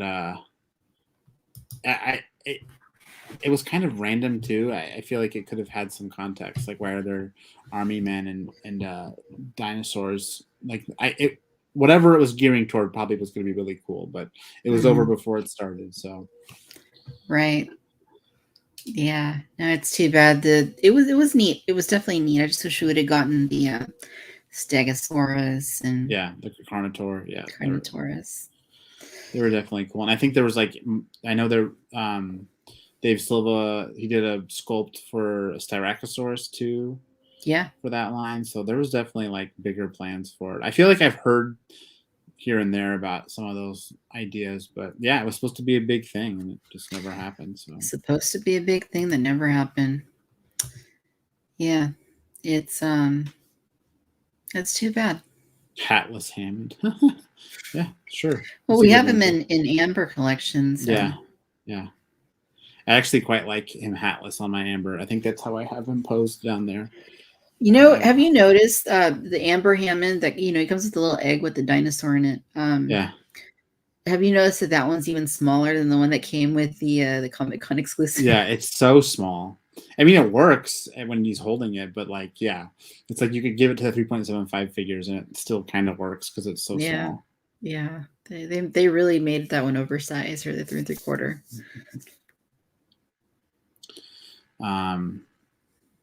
Yeah, I just hope we keep seeing legacy. You know, I think a lot of these legacy releases we got this year were sort of supposed to align with the release of Dominion and the peak nostalgia. And Mattel released them anyway, which is awesome because they're in our collections. But I hope they like have something else for the movie when it comes out, and we're not, you know, for that caters to the original movie, if not the original movies. Right. Yeah, no, I certainly hope so as well. There's definitely a lot of potential there. Things can keep going with it. And, it seems like they're averaging like 1 or 2, sets a year or so. With Dominion around the corner, I kind of feel like, maybe we'll see something before then. Yeah, maybe. I also thought, it's a good opportunity to do like those generation sets. Like I know Teenage Mutant Ninja Turtles have done them, and I know like Power Rangers, but like it's a good way to pack the Legacy Grant with like the new Dominion Grant figure. Like they could do those kind of things too. At the very least, if they're not doing strictly Legacy collection, they could at least kind of tie it into Dominion that way. Like Greg said, pink shirt Park Rangers. I would take any kind of general like employee, whether it's the guys with the hard hats or pink shirt ranger, or even something that was sort of original to Mattel but was just a general Jurassic Park worker. Yeah. Not a guy with a green vest and sunglasses. Generic figures are right. I know, those are so generic. Yeah. They all have sunglasses, don't they? Yeah, they all. That's the thing. Except for the Dominion one in the black. But if you're heading into the jungle to torture dinosaurs, bring your sunglasses. Bring your sunglasses, yeah. If they're going to give us park workers, though, we need a park. We need to be able to build that park. So I'm still hoping that we get that gate at the very least with a couple of fence pieces. Yeah, that seems like let's kind of go into the Mattel Creations territory. I always have a good rant about that, but that would be a perfect thing to do. Mattel Creations, a gate set with like maybe a couple exclusive figures. I feel like that's low risk. Everybody would like it. It has that universal appeal, like you said, with the recognizing Alan Grant and all this stuff. It's like if you did the gates, everyone would get into that, So Mattel Creations needs to crowdfund something for Jurassic. It needs to do it. They need to do it. That's a why else does Mattel Creations exist if not for doing out of the box things that they can't sell in stores, just like HasLab. Yeah, they need to do that. Jurassic Park fence, gate. Does it have the compound? Maybe $200. All right, 300, 400, 500, 600. What wouldn't I pay for that? Well, let's just say this. I'd probably buy more than one if they did something like that. Yeah, right. Exactly. I'd buy a couple Jabba sail barges. That I didn't do. But for Jurassic, I would do it. I would. Sick. It would be cool. Thankfully, the Kenner one kind of works for the Mattel stuff, but I don't really like that cross-pollination thing. Yeah. It just kind of messes with my mind a little bit. Yeah, no, I get what you're saying. You're a purist. I like to keep all my Mattel stuff displayed within and of itself as well. So yeah, someday maybe we'll see. Someday. All right. So what else haven't we touched on Jurassic? What else has been making the rounds? Well, we talked about the prologue, talked about the latest season of Camp Cretaceous, obviously talked about the toys. I talked about some books. I do feel like we're forgetting something. There's got to be some other Jurassic development since we've last talked that's worth covering. There's got to be something. Let us know in the chat if we're missing something pressing, Jurassic related. How about this? Season 5, Camp Cretaceous. When would you anticipate that to be out? Oh man, they've been coming out with these seasons fast and furious. So probably within the next 4 months, I would say. I don't know. And I'm guessing it'll all be sort of, strategically released in the build up to Dominion too. Right. I would say The Rubik's May. Cube. That's great. Yeah, that I'm one. gonna say, yeah. The dice. I'm gonna say that we'll get it in May, season 5. Yeah, that makes sense. Like right before. Yeah, that totally makes sense. What would that be? That'd be January, February, March, April. That'd be the longest stretch they've had between seasons. But when did season 3 come out? Was it in May or was it in June? I just know that like in a year, like 3 seasons came out. So right, January and then another one and then December. Yeah, no, they're I did not buy the Rubik's Cube. No, I didn't. I didn't even see the Rubik's Cube, but don't show it to me because then I'll want it. So it's that fine line where, like, I collect a lot of garbage in the name of Jurassic, but when it's like a thing they just slapped like the available artwork on, but there's like a a Top Gun Rubik's Cube and a Star Wars Rubik's Cube, and it's like, okay, well, that's not even really like a specific thing for Jurassic. It's just like a sticker slapped on something. That's where I'm kind of like, I'm good. I don't need that. Yeah, I when I was a kid, my mom would save random things for me, like if it was like Star Wars stuff, like bottles of Pepsi, or like I remember Batman Forever was like on corn pops, like different characters on boxes of corn pops. Yeah, and like that's cool. That's cool. Then we bought those, and like I don't know how long I had them, probably for like 10 years, 12 years, and then one day I was like, do I need these? Like, what am I going to do with them? So they went in the trash. Yeah, that once you start collecting those like perishable paper goods for a movie, which trust me, I have many of that for Jurassic, but it's kind of like an endless task. Like you're never going to be done collecting that kind of stuff because there's just so much of that stuff that goes out for movies, especially in the 90s. It was like, it was a free for all. Yeah, you got to draw the line somewhere. For me, it's like, do I need like food packaging? No. I would like a box of that Lost World cereal, though. I don't have that in my collection.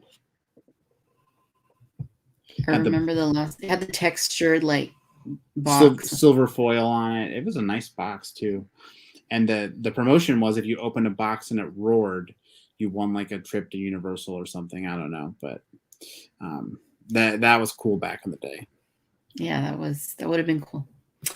For sure. I still remember the watches, the Burger King watches for Lost World. Another trying classic. To collect them all. Yeah, being frantic about getting them all and panicking over not getting the Stegosaurus one. And that was the rarest one I remember. I remember the one that I like wore like because I thought it was so cool. It wasn't just like because I'm a fan of Jurassic. I was like, this is one. Yeah, exactly. With the little holes in it when you open it up. Yeah, that one was cool. I was like, I'm a dino tracker. This is awesome. And then there was the one with the little like bones floating in water. Yeah, that one. See, that stuff is a little more gimmicky. Greg said, will we get Dairy Queen paper cups again for Dominion? I collected the Dairy Queen paper cups from Fallen Kingdom. So here I am talking about collecting paper stuff. Yeah, when in 2015 they also did Dairy Queen stuff, right? And I remember going and getting Blizzards and with the packaging, and I was like, yummy.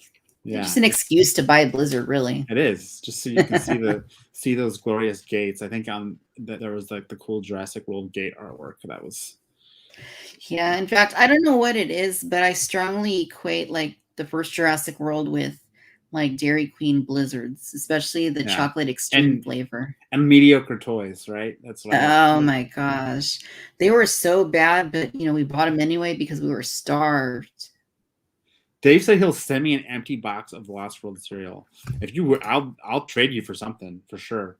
I hope that means that you're eating the cereal before you send it to me. Yeah, he'll trade you for Franklin. That's what I'll trade you for. Yeah, sure. That's a good trade.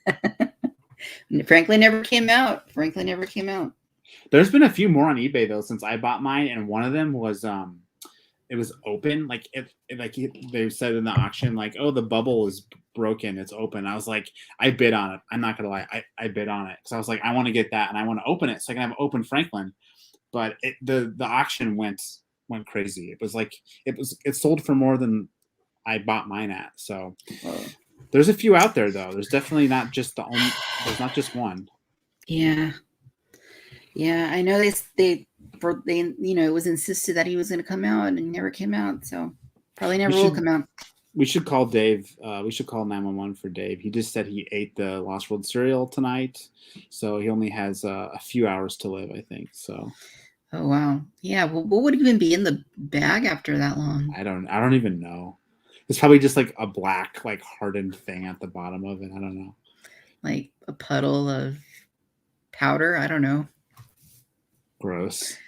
I remember like one of the things I had was like a Star Wars like 20-ounce bottle of Pepsi or 1 liter bottle of Pepsi from episode 1, and it evaporated into nothing. Like, no, it wasn't a bottle, it was a can. It was a can that was just one day empty. It was like empty. It was just empty. It's like, whoa, how did that happen? That's crazy. That's weird. I love those cans. I think we've talked about that a couple times. Those episode 1 cans were classic.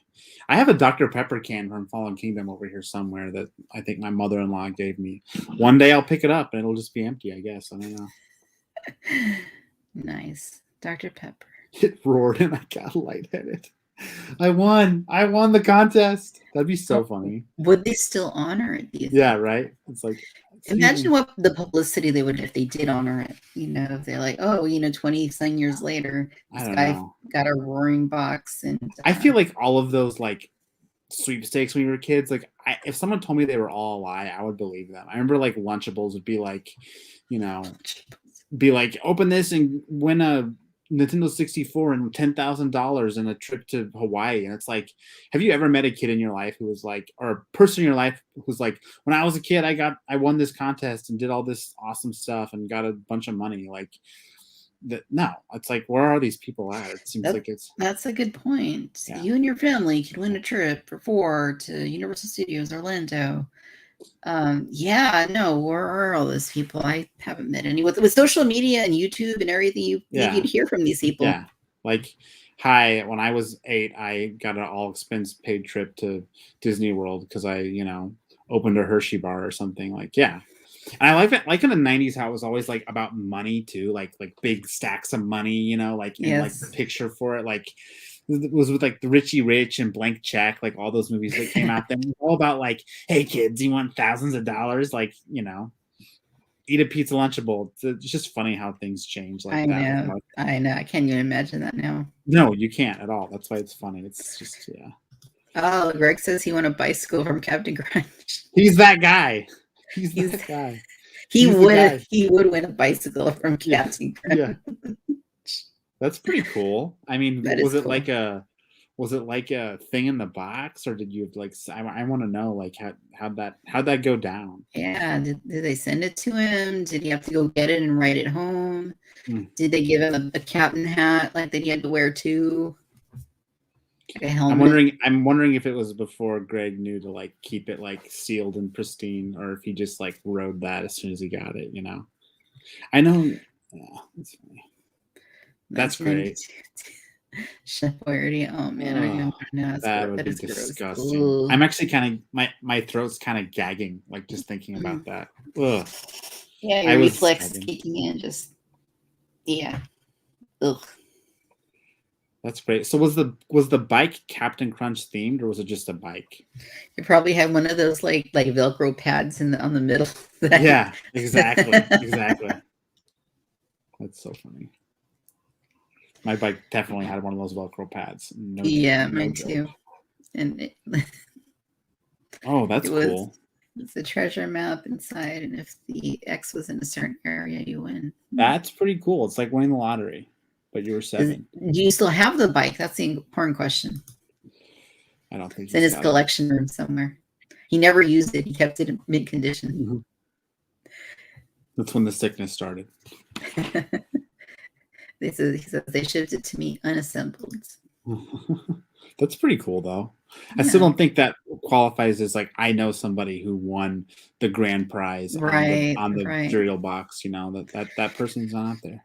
Yeah, no, yeah, they did that a lot. This kind of sweepstakes, and yeah. Good times. Saturday morning cartoons, Nickelodeon, and marketing with cash to kids. Yeah, great times. Cereals, and Good times. Kids these days don't know, they have cell phones. They don't know what they were missing before that. No, they don't. That's pretty good. That's a good story from Greg though about the Captain Crunch bike. That is a good story. That is a good story. He said it was just a random bike. Yeah. That's so weird. Like, why would Captain Crunch send a bike? Yeah, it's just like a weird premise. Yeah, you could win a bike. Okay. And it would be cooler if you didn't have a bike already. Then it would be like awesome. But yeah. Wonder where that bike is today. Probably in a landfill, unfortunately. Yeah. Can you respond to my question? Which question? Which one, my friend? There were a bunch of them. If it's for a review, probably not. She said, I hate how rare the Spinosaurus from Mattel. Not sure how rare the Camp Cretaceous one is because I don't have it, but I have the battle damage one. I had to buy it for $50. Hey, you got a deal on that then. $50 for battle damage Spinosaurus is not too bad. I think those are like a couple $100 now. So yeah. I don't know what I'm gonna do with my extra one. We'll have to see. I might keep it. Do you wanna trade it for an empty box of Lost World cereal that Dave's gonna send me? I'll have to think about that one. Yeah. Empty box. Dave's getting a Franklin. I'm getting an empty box of cereal, and then in turn I'll get a battle damage Spinosaurus. It's all gonna work out. Well, cool. So what else, Tim? We've been going an hour and a half. What are you thinking? Should we keep going? Should we? I can talk about toys forever. I literally can. I mean, I feel like, we talked about Star Wars. We talked about Jurassic. One thing I'd like to talk about, and you don't have to get too personal, but you've been really busy lately, Victoria, and it seems like you've been keeping up with collecting, but I know we all have those busy periods in our life where we don't get to maybe indulge or communicate as much as we want. I just know we're in our little toy chat, and when you're not so busy, you're in it way more, but sometimes it feels like you're busy for days and you miss out on some stock drops or whatever. So yeah. I still don't have a Brooklyn figure. I missed out on that pre-order. I didn't even know there was a pre-order until the other day. Greg told me. I'm like, oh darn, I missed it. I miss a lot of, I do miss some things, but I think most things I keep up with somehow or another. But it's good. You got to keep doing. I mean, it's our hobby, right? It's one of the things that we enjoy. So you always got to keep your finger on the pulse. Yeah. It's no, for sure. But yeah, no, you're right. It's I've been busy, so priorities, right? Gotta work and got a lot of responsibilities, but gotta keep up with the toys too. Yeah, I'm hoping that I've entered this past year I've kind of been up and down with how much extra time I've had to really indulge in our hobby, but I'm hoping I've hit a better spot here. But we're also going to have another kid in like the spring, so then I'll probably go back to having no time. So, I didn't know this. Congratulations. Thanks. They get easier each time, so hopefully it won't take up too much of my time. We'll see how it goes. But I'm working from home again, so I had my office in this collection room for the longest time. Then I moved the desk out to do what, you ask? Put more shelves up, to put more toys up, of course. But now I'm working from home again, so it's like I gotta put a desk back in here, but taking toys out is not an option, so I gotta figure out how to do it. But again, I'm hoping to enter a season of having more time, and I hope with all your priorities, Victoria, you're still finding enough time to enjoy, and you're not missing too many stock drops like Brooklyn. No, for sure. I definitely, by the end of the day, I oftentimes need to go into toy news and and stuff so that I can let my brain just unfocus a little bit. But yeah, if I miss more than like 10 messages in the toy chat that we have, I start to be like, what am I missing? Like I can't do it. So I can't wait till the end of the day. at one point I knew that I had never missed a message in that chat, or but your job, you don't have a cell phone coverage, right? Yeah, so at my job, I don't. My cell does not. The building is so old that like nothing. It could probably withstand like a nuclear blast. Like nothing gets into the building. Like nothing. And with the Wi-Fi, they block out a lot of social media apps. Yeah. Including like Messenger and things like that. So it's if I want to look at something like that, I got to go outside, and it's not a very convenient thing to do when you have you're working with kids. So yeah. No internet during the day, more or less. That's toy news and toy availability torture sometimes, especially for like these Star Wars drops where it's like it's gonna happen. It's like, oh, I made those work. I had when I had little breaks, I made sure that I was headed out into like recess and stuff, and just head out and get signal for a few minutes, place those orders, and thankfully some of them went up really early in the morning, so I was able to catch them before I went in. Right. And that's then nice. the Maldo Crease Mando, I think, went up like at night sometime. So that's or awesome. The next day or whenever it did. Right. But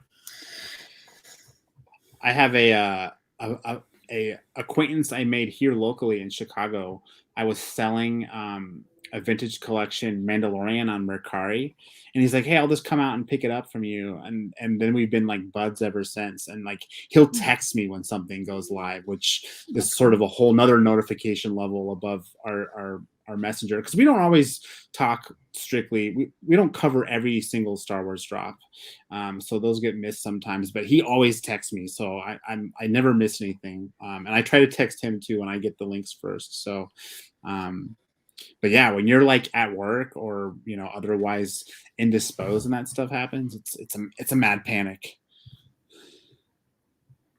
Yeah, no, for sure. It's always stressful, as a toy collector. When those pre-orders go up, you're stressing to be there at the minute if they announce a time, and when they don't, it's even more stressful because you're like, okay, well, I could miss it unless I'm glued to my phone. I could miss it, and then you got the Arnold, the Comic-Con at home Ray Arnold that came out, where it's like I was just waiting the second for that to drop, and then it stayed in stock for like 3 days or something. It stayed in stock for a while. Yeah. Yeah. I still haven't opened that one either. I have two of them. Haven't opened it. I gotta scroll up. Dave said I should talk about Halo, so he said I could talk about Halo, so I'm gonna talk about Halo. Well, maybe Dave should come in here and replace me, and then talk about Halo, because I know nothing about Halo. Well, I'll bridge the gap, and the only Halo I know is the Beyonce song. Yeah, it's literally just like the game. If you know that song, that's literally all the game is about. No, I'll bridge the gap and say that we can talk about Halo toys, because I love Halo toys.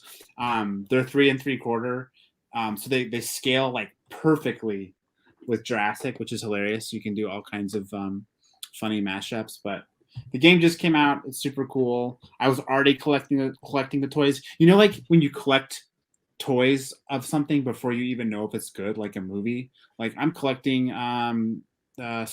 Last Jedi toys before Last Jedi comes out. Like for Halo, it's been like that for like a year, because the game got delayed, similar to Dominion, got delayed a full year. So you're collecting all these toys with no context for what they're for, and now the game's actually finally here and it's good. So now I'm like reinvigorated to collect the toys. They're really cool though. This is Jazzwares. They do like Fortnite. They do Pokemon. They have a bunch of licenses. And their quality is pretty good. Articulation, all that stuff. Like, honestly, if they got the Jurassic license, I wouldn't be mad, because they do a pretty good job. Nice. Yeah, it looks cool.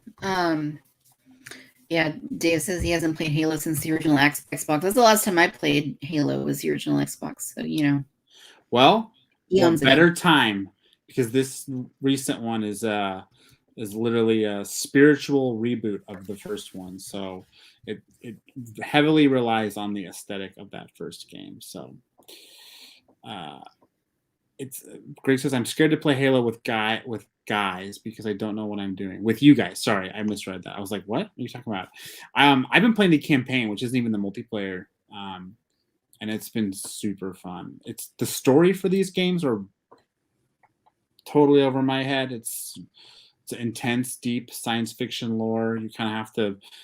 It helps if you read the books and play the spin-off games and all that stuff. So like, I don't even know what's going on in the game, but it's super fun. It's beautiful and yeah, it's cool stuff. I like it, and I like collecting the toys too. Right now, I have like my room is 90% Jurassic, 8% Star Wars, and like 2% Halo. Because I've been collecting a lot of that stuff, and that's the thing. I can't take my Star Wars down to make room for Jurassic. That's not gonna happen. So I don't know. Yeah. I'm thinking on mine. Mine's probably like. You got a nice mix. You have a really nice mix. I do have a mix. I'd say it's probably like 75%. No, probably like 70% Star Wars, 25% Jurassic, Mm-hmm. and then like 5% Marvel Legends, 5% DC, 5% Ghostbusters until you get to 100. Just random things. Well, I forgot you collected like Marvel Legends and stuff, but that you're very selective about that. You just get the stuff you like. Generally, yeah. I buy the X-Men stuff, like the 90s like show X-Men stuff, Right, and then I got some of the movie stuff, and I have some DC stuff, and some Ghostbusters, some Ninja Turtles. See, and Greg and I collect the Super Mario 4-inch figures.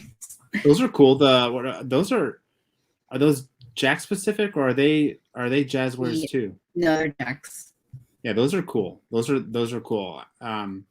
We don't. My kids have a lot of the little Mario figures, but I've looked at the more articulated ones before.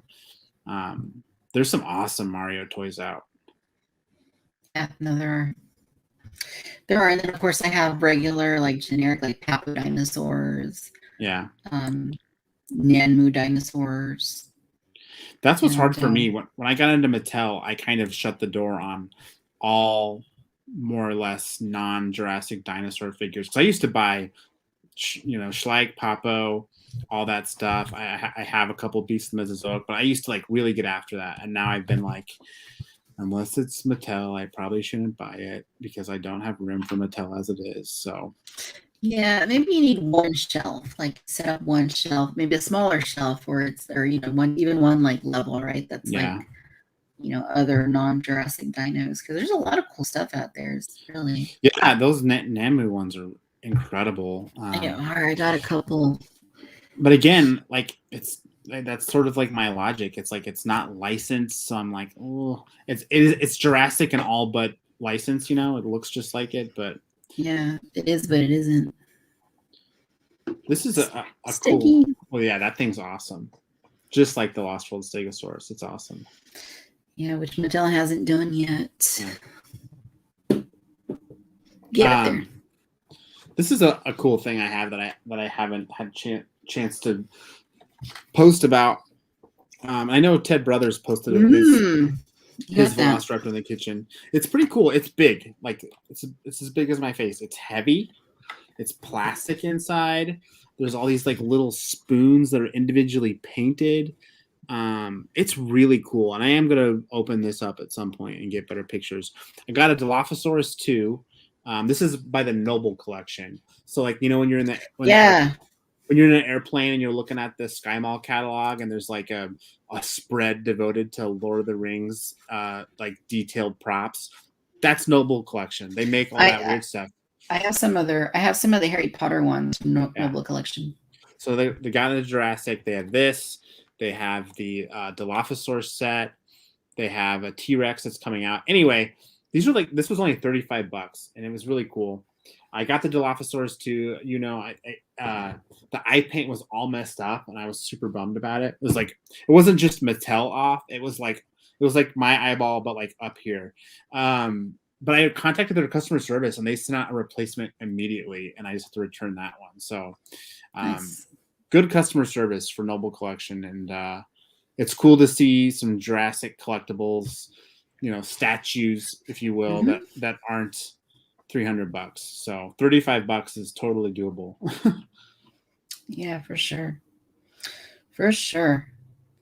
Yeah, it's I've always, every now and then I'm like, I need to not collect certain lines, and in fact maybe get rid of certain lines, but then it's like, well, shoot, thinking about ID4, right? Like I still have a bunch of those, and it's like those go back to the 90s. I can't just get rid of them, That's the stuff I don't have on display, but I have to keep. Is that kind of stuff, that 90s exactly stuff. I don't have any on display. Or a Swamp Thing, I've been, I was about to say Swamp Thing for sure. Like I don't have all of it, but I have the figures that I either had when I was a kid or always wanted when I was a kid. Same. I've been known to go back and be like, hey, you know what? 1990s, I didn't have that figure back then, but now I'm gonna get it. I think I did that even as I was really getting into before collecting Mattel. I had a whole 90s shelf that was toys that I always wanted as a kid but never got. I had Terminator 2, a couple of figures from that, Crash Test Dummies. I had some of those as a kid, but there's so many I didn't have, so I bought a couple. Yeah. There are some Grail items for sure. The Batman Returns, the Batmobile, I finally got that a few years back. Yeah.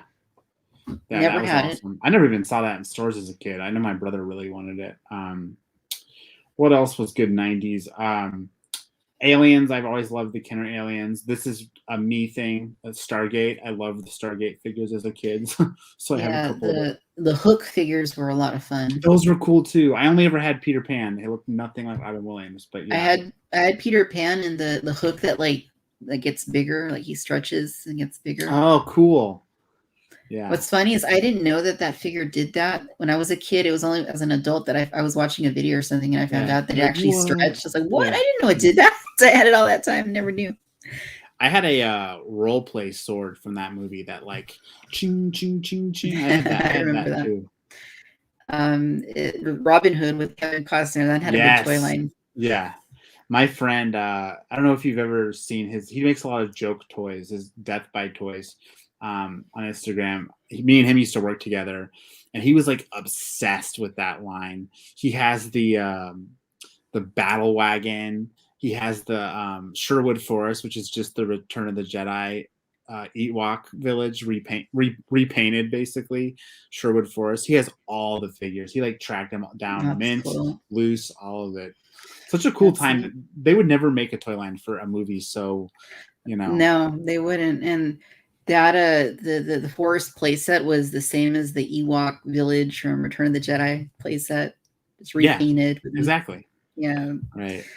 That was cool. Yeah, it's all good stuff. Like the toys that we had back then. It's hard to get rid of things like that because they were so good, and the nostalgia and the memories. And again, that's the stuff I have on display. I don't even have it out, but it's like I can't get rid of it. Maybe someday I'll have room to get it out. I do like to get it out every once in a while and look at it. So wish I'd bought the Waterworld toys. I actually bought a Waterworld Kevin Costner figure at a toy fair just because I was like, this is cool. It's kind of like the last of those Kenner figures that kind of had that thing, that big giant gun, some random creature. It's cool. So it looks like we had Ben in the chat earlier. Now Darius is in the chat too. Look at that. I think he's role-playing too. Yeah, it looks like it. Okay. Beta Ray Bob says I have to rotate the toys I have on display due to lack of display space. That's awesome. You kind of do that. You rotate a little bit, right? Yeah, to mix it up, and because I like to have the most recent stuff on display. So, I'll shuffle things around, put things away, bring them out again later. Just whatever I'm feeling at that point in time. I wish I could do that, but I'm like, I take enough time as it is putting them up that I like can't redo it. Which I used to have a roommate who collected comics, and he would make these big walls of comics, like cover to cover, like the whole wall. And then like a few months later, he'd take them all down and put like a different story arc up. And he did it all the time. That's how he kind of like got to see them all. But I just couldn't do it with my toys. I don't know why, but I should, because I could get more like enjoyment out of them. But the dam has to break of me wanting to display every single Mattel, and then I'll really free up some room. Well, the longer they make that toy line, you're gonna have to keep buying more and more shells. I know. It's not sustainable. It literally is not sustainable. It's rough. And I think like a month ago I was saying, I don't know, I'm gonna be able to keep doing it. So far I'm still doing it. So yeah.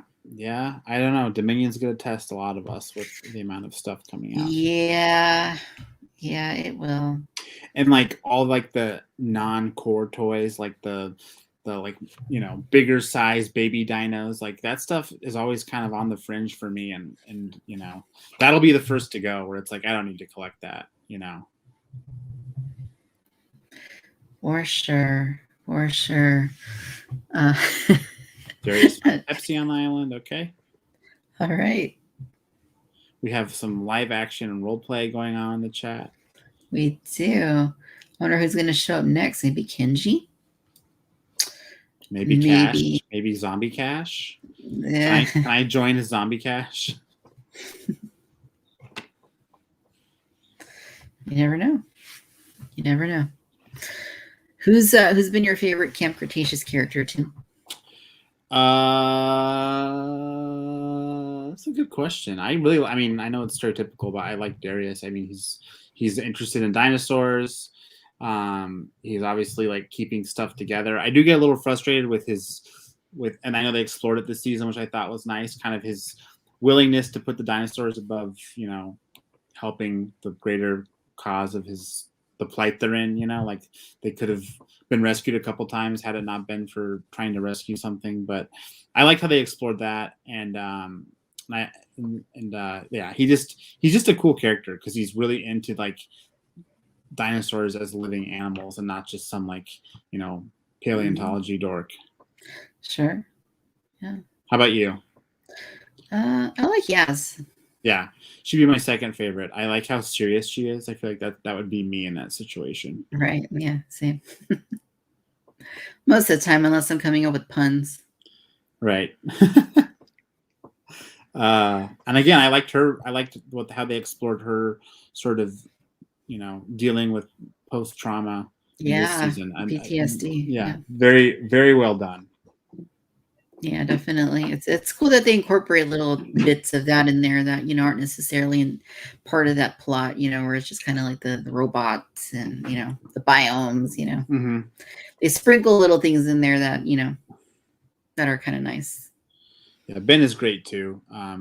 Dave says Ben is definitely awesome, and I liked again this season how he kind of lost a little bit of his swagger a little bit because he was out of his element. I thought that was well done. Do either of you have thoughts on fig pens? You know what fig pens are? I do know what fig pens are. Do you? I'll have to look that up. I've heard that fig pens. Off the top of my head, I do not. Fig pens They're like little 2D. I've seen these at Walmart. Yeah. I don't care about them. Yeah, I don't collect them, Supersaurus. They're too two-dimensional for me. I need articulation. I need to pose. I need to take pictures on my phone of them battling each other that no one sees but me. That's what I need. I need out of my toys. They're expensive, Dave says. Yeah, I never looked at them. I know there's Halo fig pens, but there's no Jurassic fig pens as far as I know. That'll be when I buy them when they make Jurassic fig pens. Do you see the comments, the role-playing where it's at right now? Kenji is having fun with Brooklyn. They stay in the boat all day. Oh, man. I thought you did this show really late, Victoria, to keep the Collect Jurassic audience out of this chat, but I guess it's not late enough. I guess it's not late enough, right? Yeah, especially if you're more East Coast or like Central Coast, Central Coast, Central Time Zone. Yeah, Central Coast. That's the Martini talking there. Yeah, I'll say most of my fan base had bedtime a couple hours ago, so I knew they weren't going to come into this cocktail hour. Right. Yeah, but no, we saw people trickling in here, so the more the merrier. Hello, Fugman4. It's such a funny name. Yeah, so nice to see Nice to see that we haven't scared everybody off completely at this point. I want to talk about those Terminator 2 figures from Kenner. One of the things that I really liked about some 90s toys, which I guess Mattel brought it back, was that that thermal activated like paint. There's one of the Transformers 2 toys was like a T1000, but it has like a heat activated like paint on it. I love stuff like that. Stuff was so cool. Yeah, the Swamp Thing figure, some of those had that too. Yeah. Like you dunk him in water and he would turn like brown, like the glue would disappear. Or there was the glow in the dark one.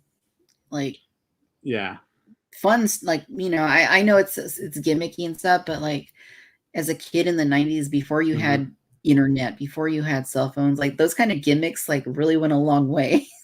Yeah, they did. And the one Swamp Thing figure I had as a kid was the one with the hand, Yes, the hand, you squeeze the legs and it's and then it goes back, like, again, just ridiculous, but I thought that thing was so cool. Yeah, is that the one that came with like that little like it was like a little thing that vine opened? skull. It was like a skull made of vines. Yeah, no, it was cool. It's funny. I just got one on eBay because I had a really good deal. It was something that I was buying a Star Wars vehicle on eBay, an older one, and that I had missed out on previously, and the seller happened to have one of the Swamp Thing, like the bad guys with the little bugs that went on their head. Yeah, those were kind of weird. Yeah. Yeah, so he happened to have one that I had as a kid but lost over the years, and I was like, oh, $10, why not? So I added it in. Came in yesterday. One of the ones I bought as an adult for my collection was the fall apart one. He's bright green and his limbs fit together just perfectly with the little strings inside, but then you press a button and he kind of falls loose. That one's pretty fun too. Supersource Rex says, I have the color change droids from Galaxy's Edge. Those are cool. Very expensive, but cool. Yeah, those are neat. I haven't bought a whole lot of the Galaxy's Edge droids. I bought some, but not. I think the most, last time I was at Disney, which was in October.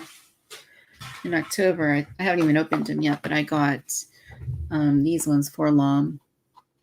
And then CB23 from Resistance, that awesome show that everybody loved. Yeah. Resistance. I need to open these up. That Forlom's pretty sweet though. I passed when I was there last buying those because they were so expensive again, and I bought my Sandcrawler from there, so that was my big splurge. But that's right, you got the Sandcrawler. The droids are sweet though, and I love that the little platform has a little water bin that you can color change. That's pretty fun. It's just fun. Even by my standards, I thought it was like, ooh, this is very expensive. But that's what you do. You go to Disney, you spend a bunch of money on collectibles. At least that's what it is. Yeah. Lightsabers and. But zero regrets on that Sandcrawler. It is massive. It's taking up a lot of space on my shelf. I'm looking at it, but it's awesome. So no regrets there. Yeah, I don't even have that. I have the older one right here. Yeah. But I don't have the. I like the coloration on the proper Hasbro one more than I like it on this one. But this one's cool because it's electric and the cockpit lights up. It looks awesome.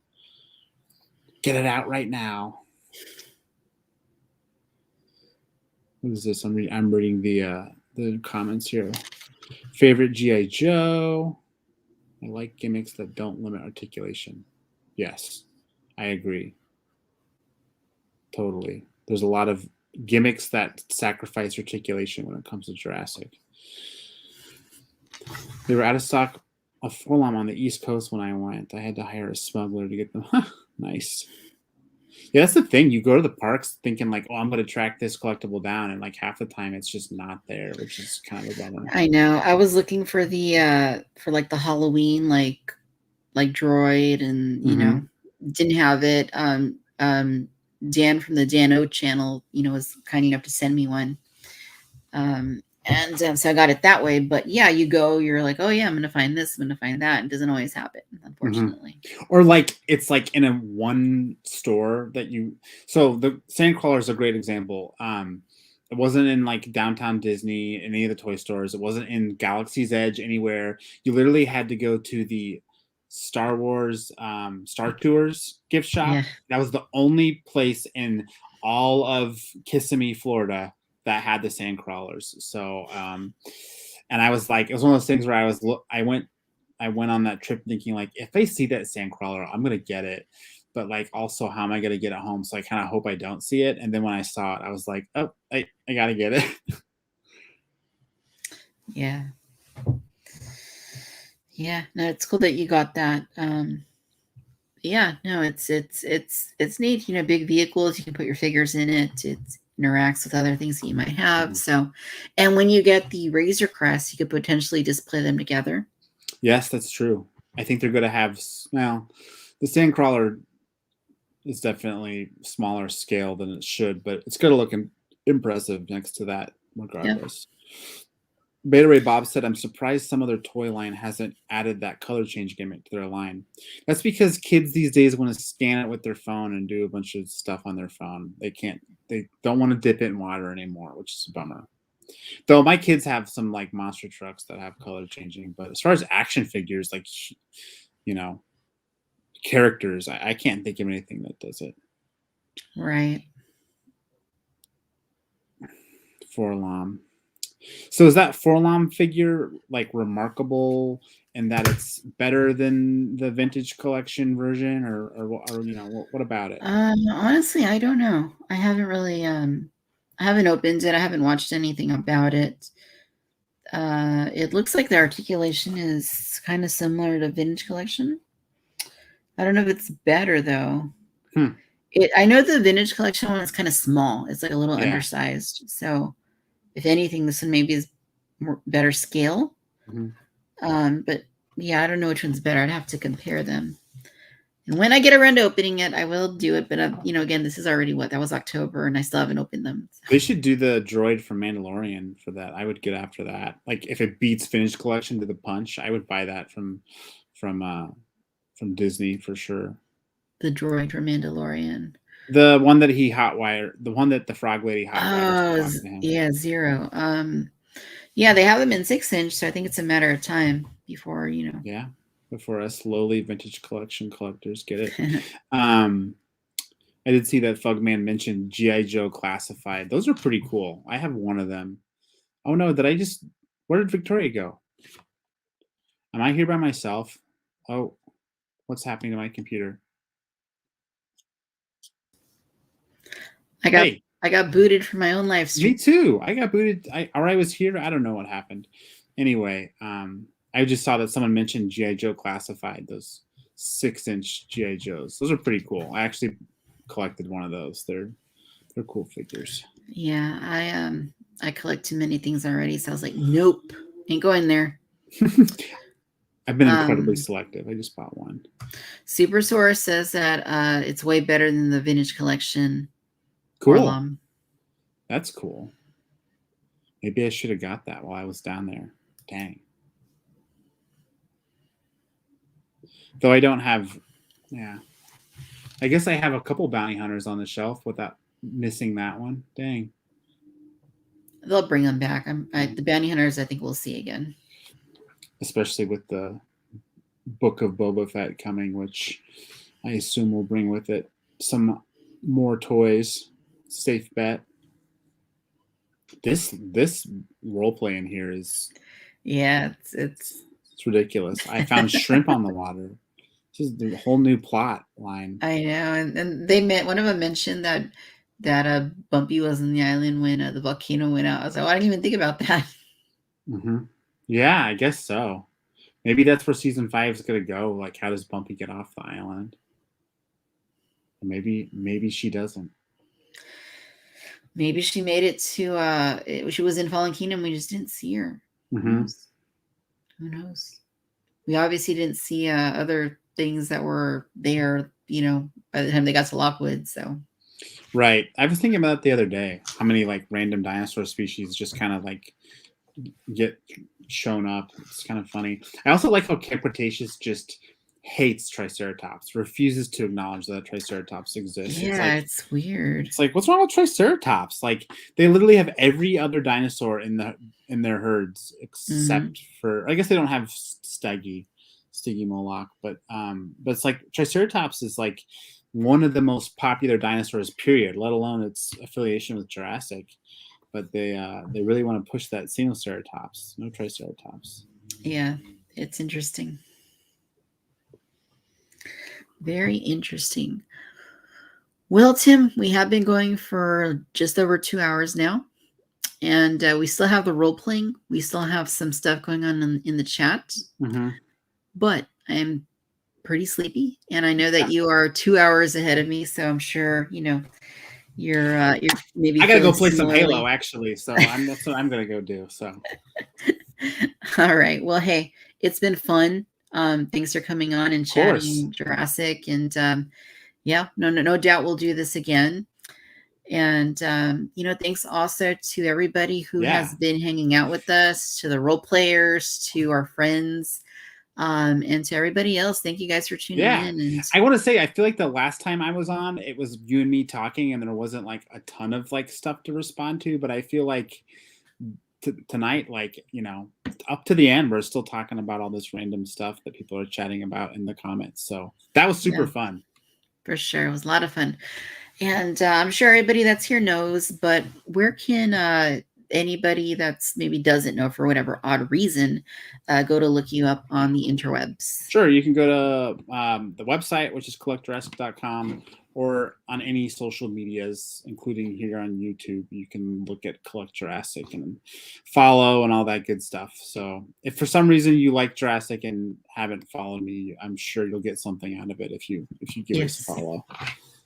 No doubt. All right. Darius, there's a tornado in my area. All right. Well, be careful. Yeah. Good luck. Yeah. Good luck, Darius and Ben. Yeah. Be safe out there. And yeah. All right, everybody. Good night. Tim, good night. We will see you next time. All right. Bye-bye. Bye.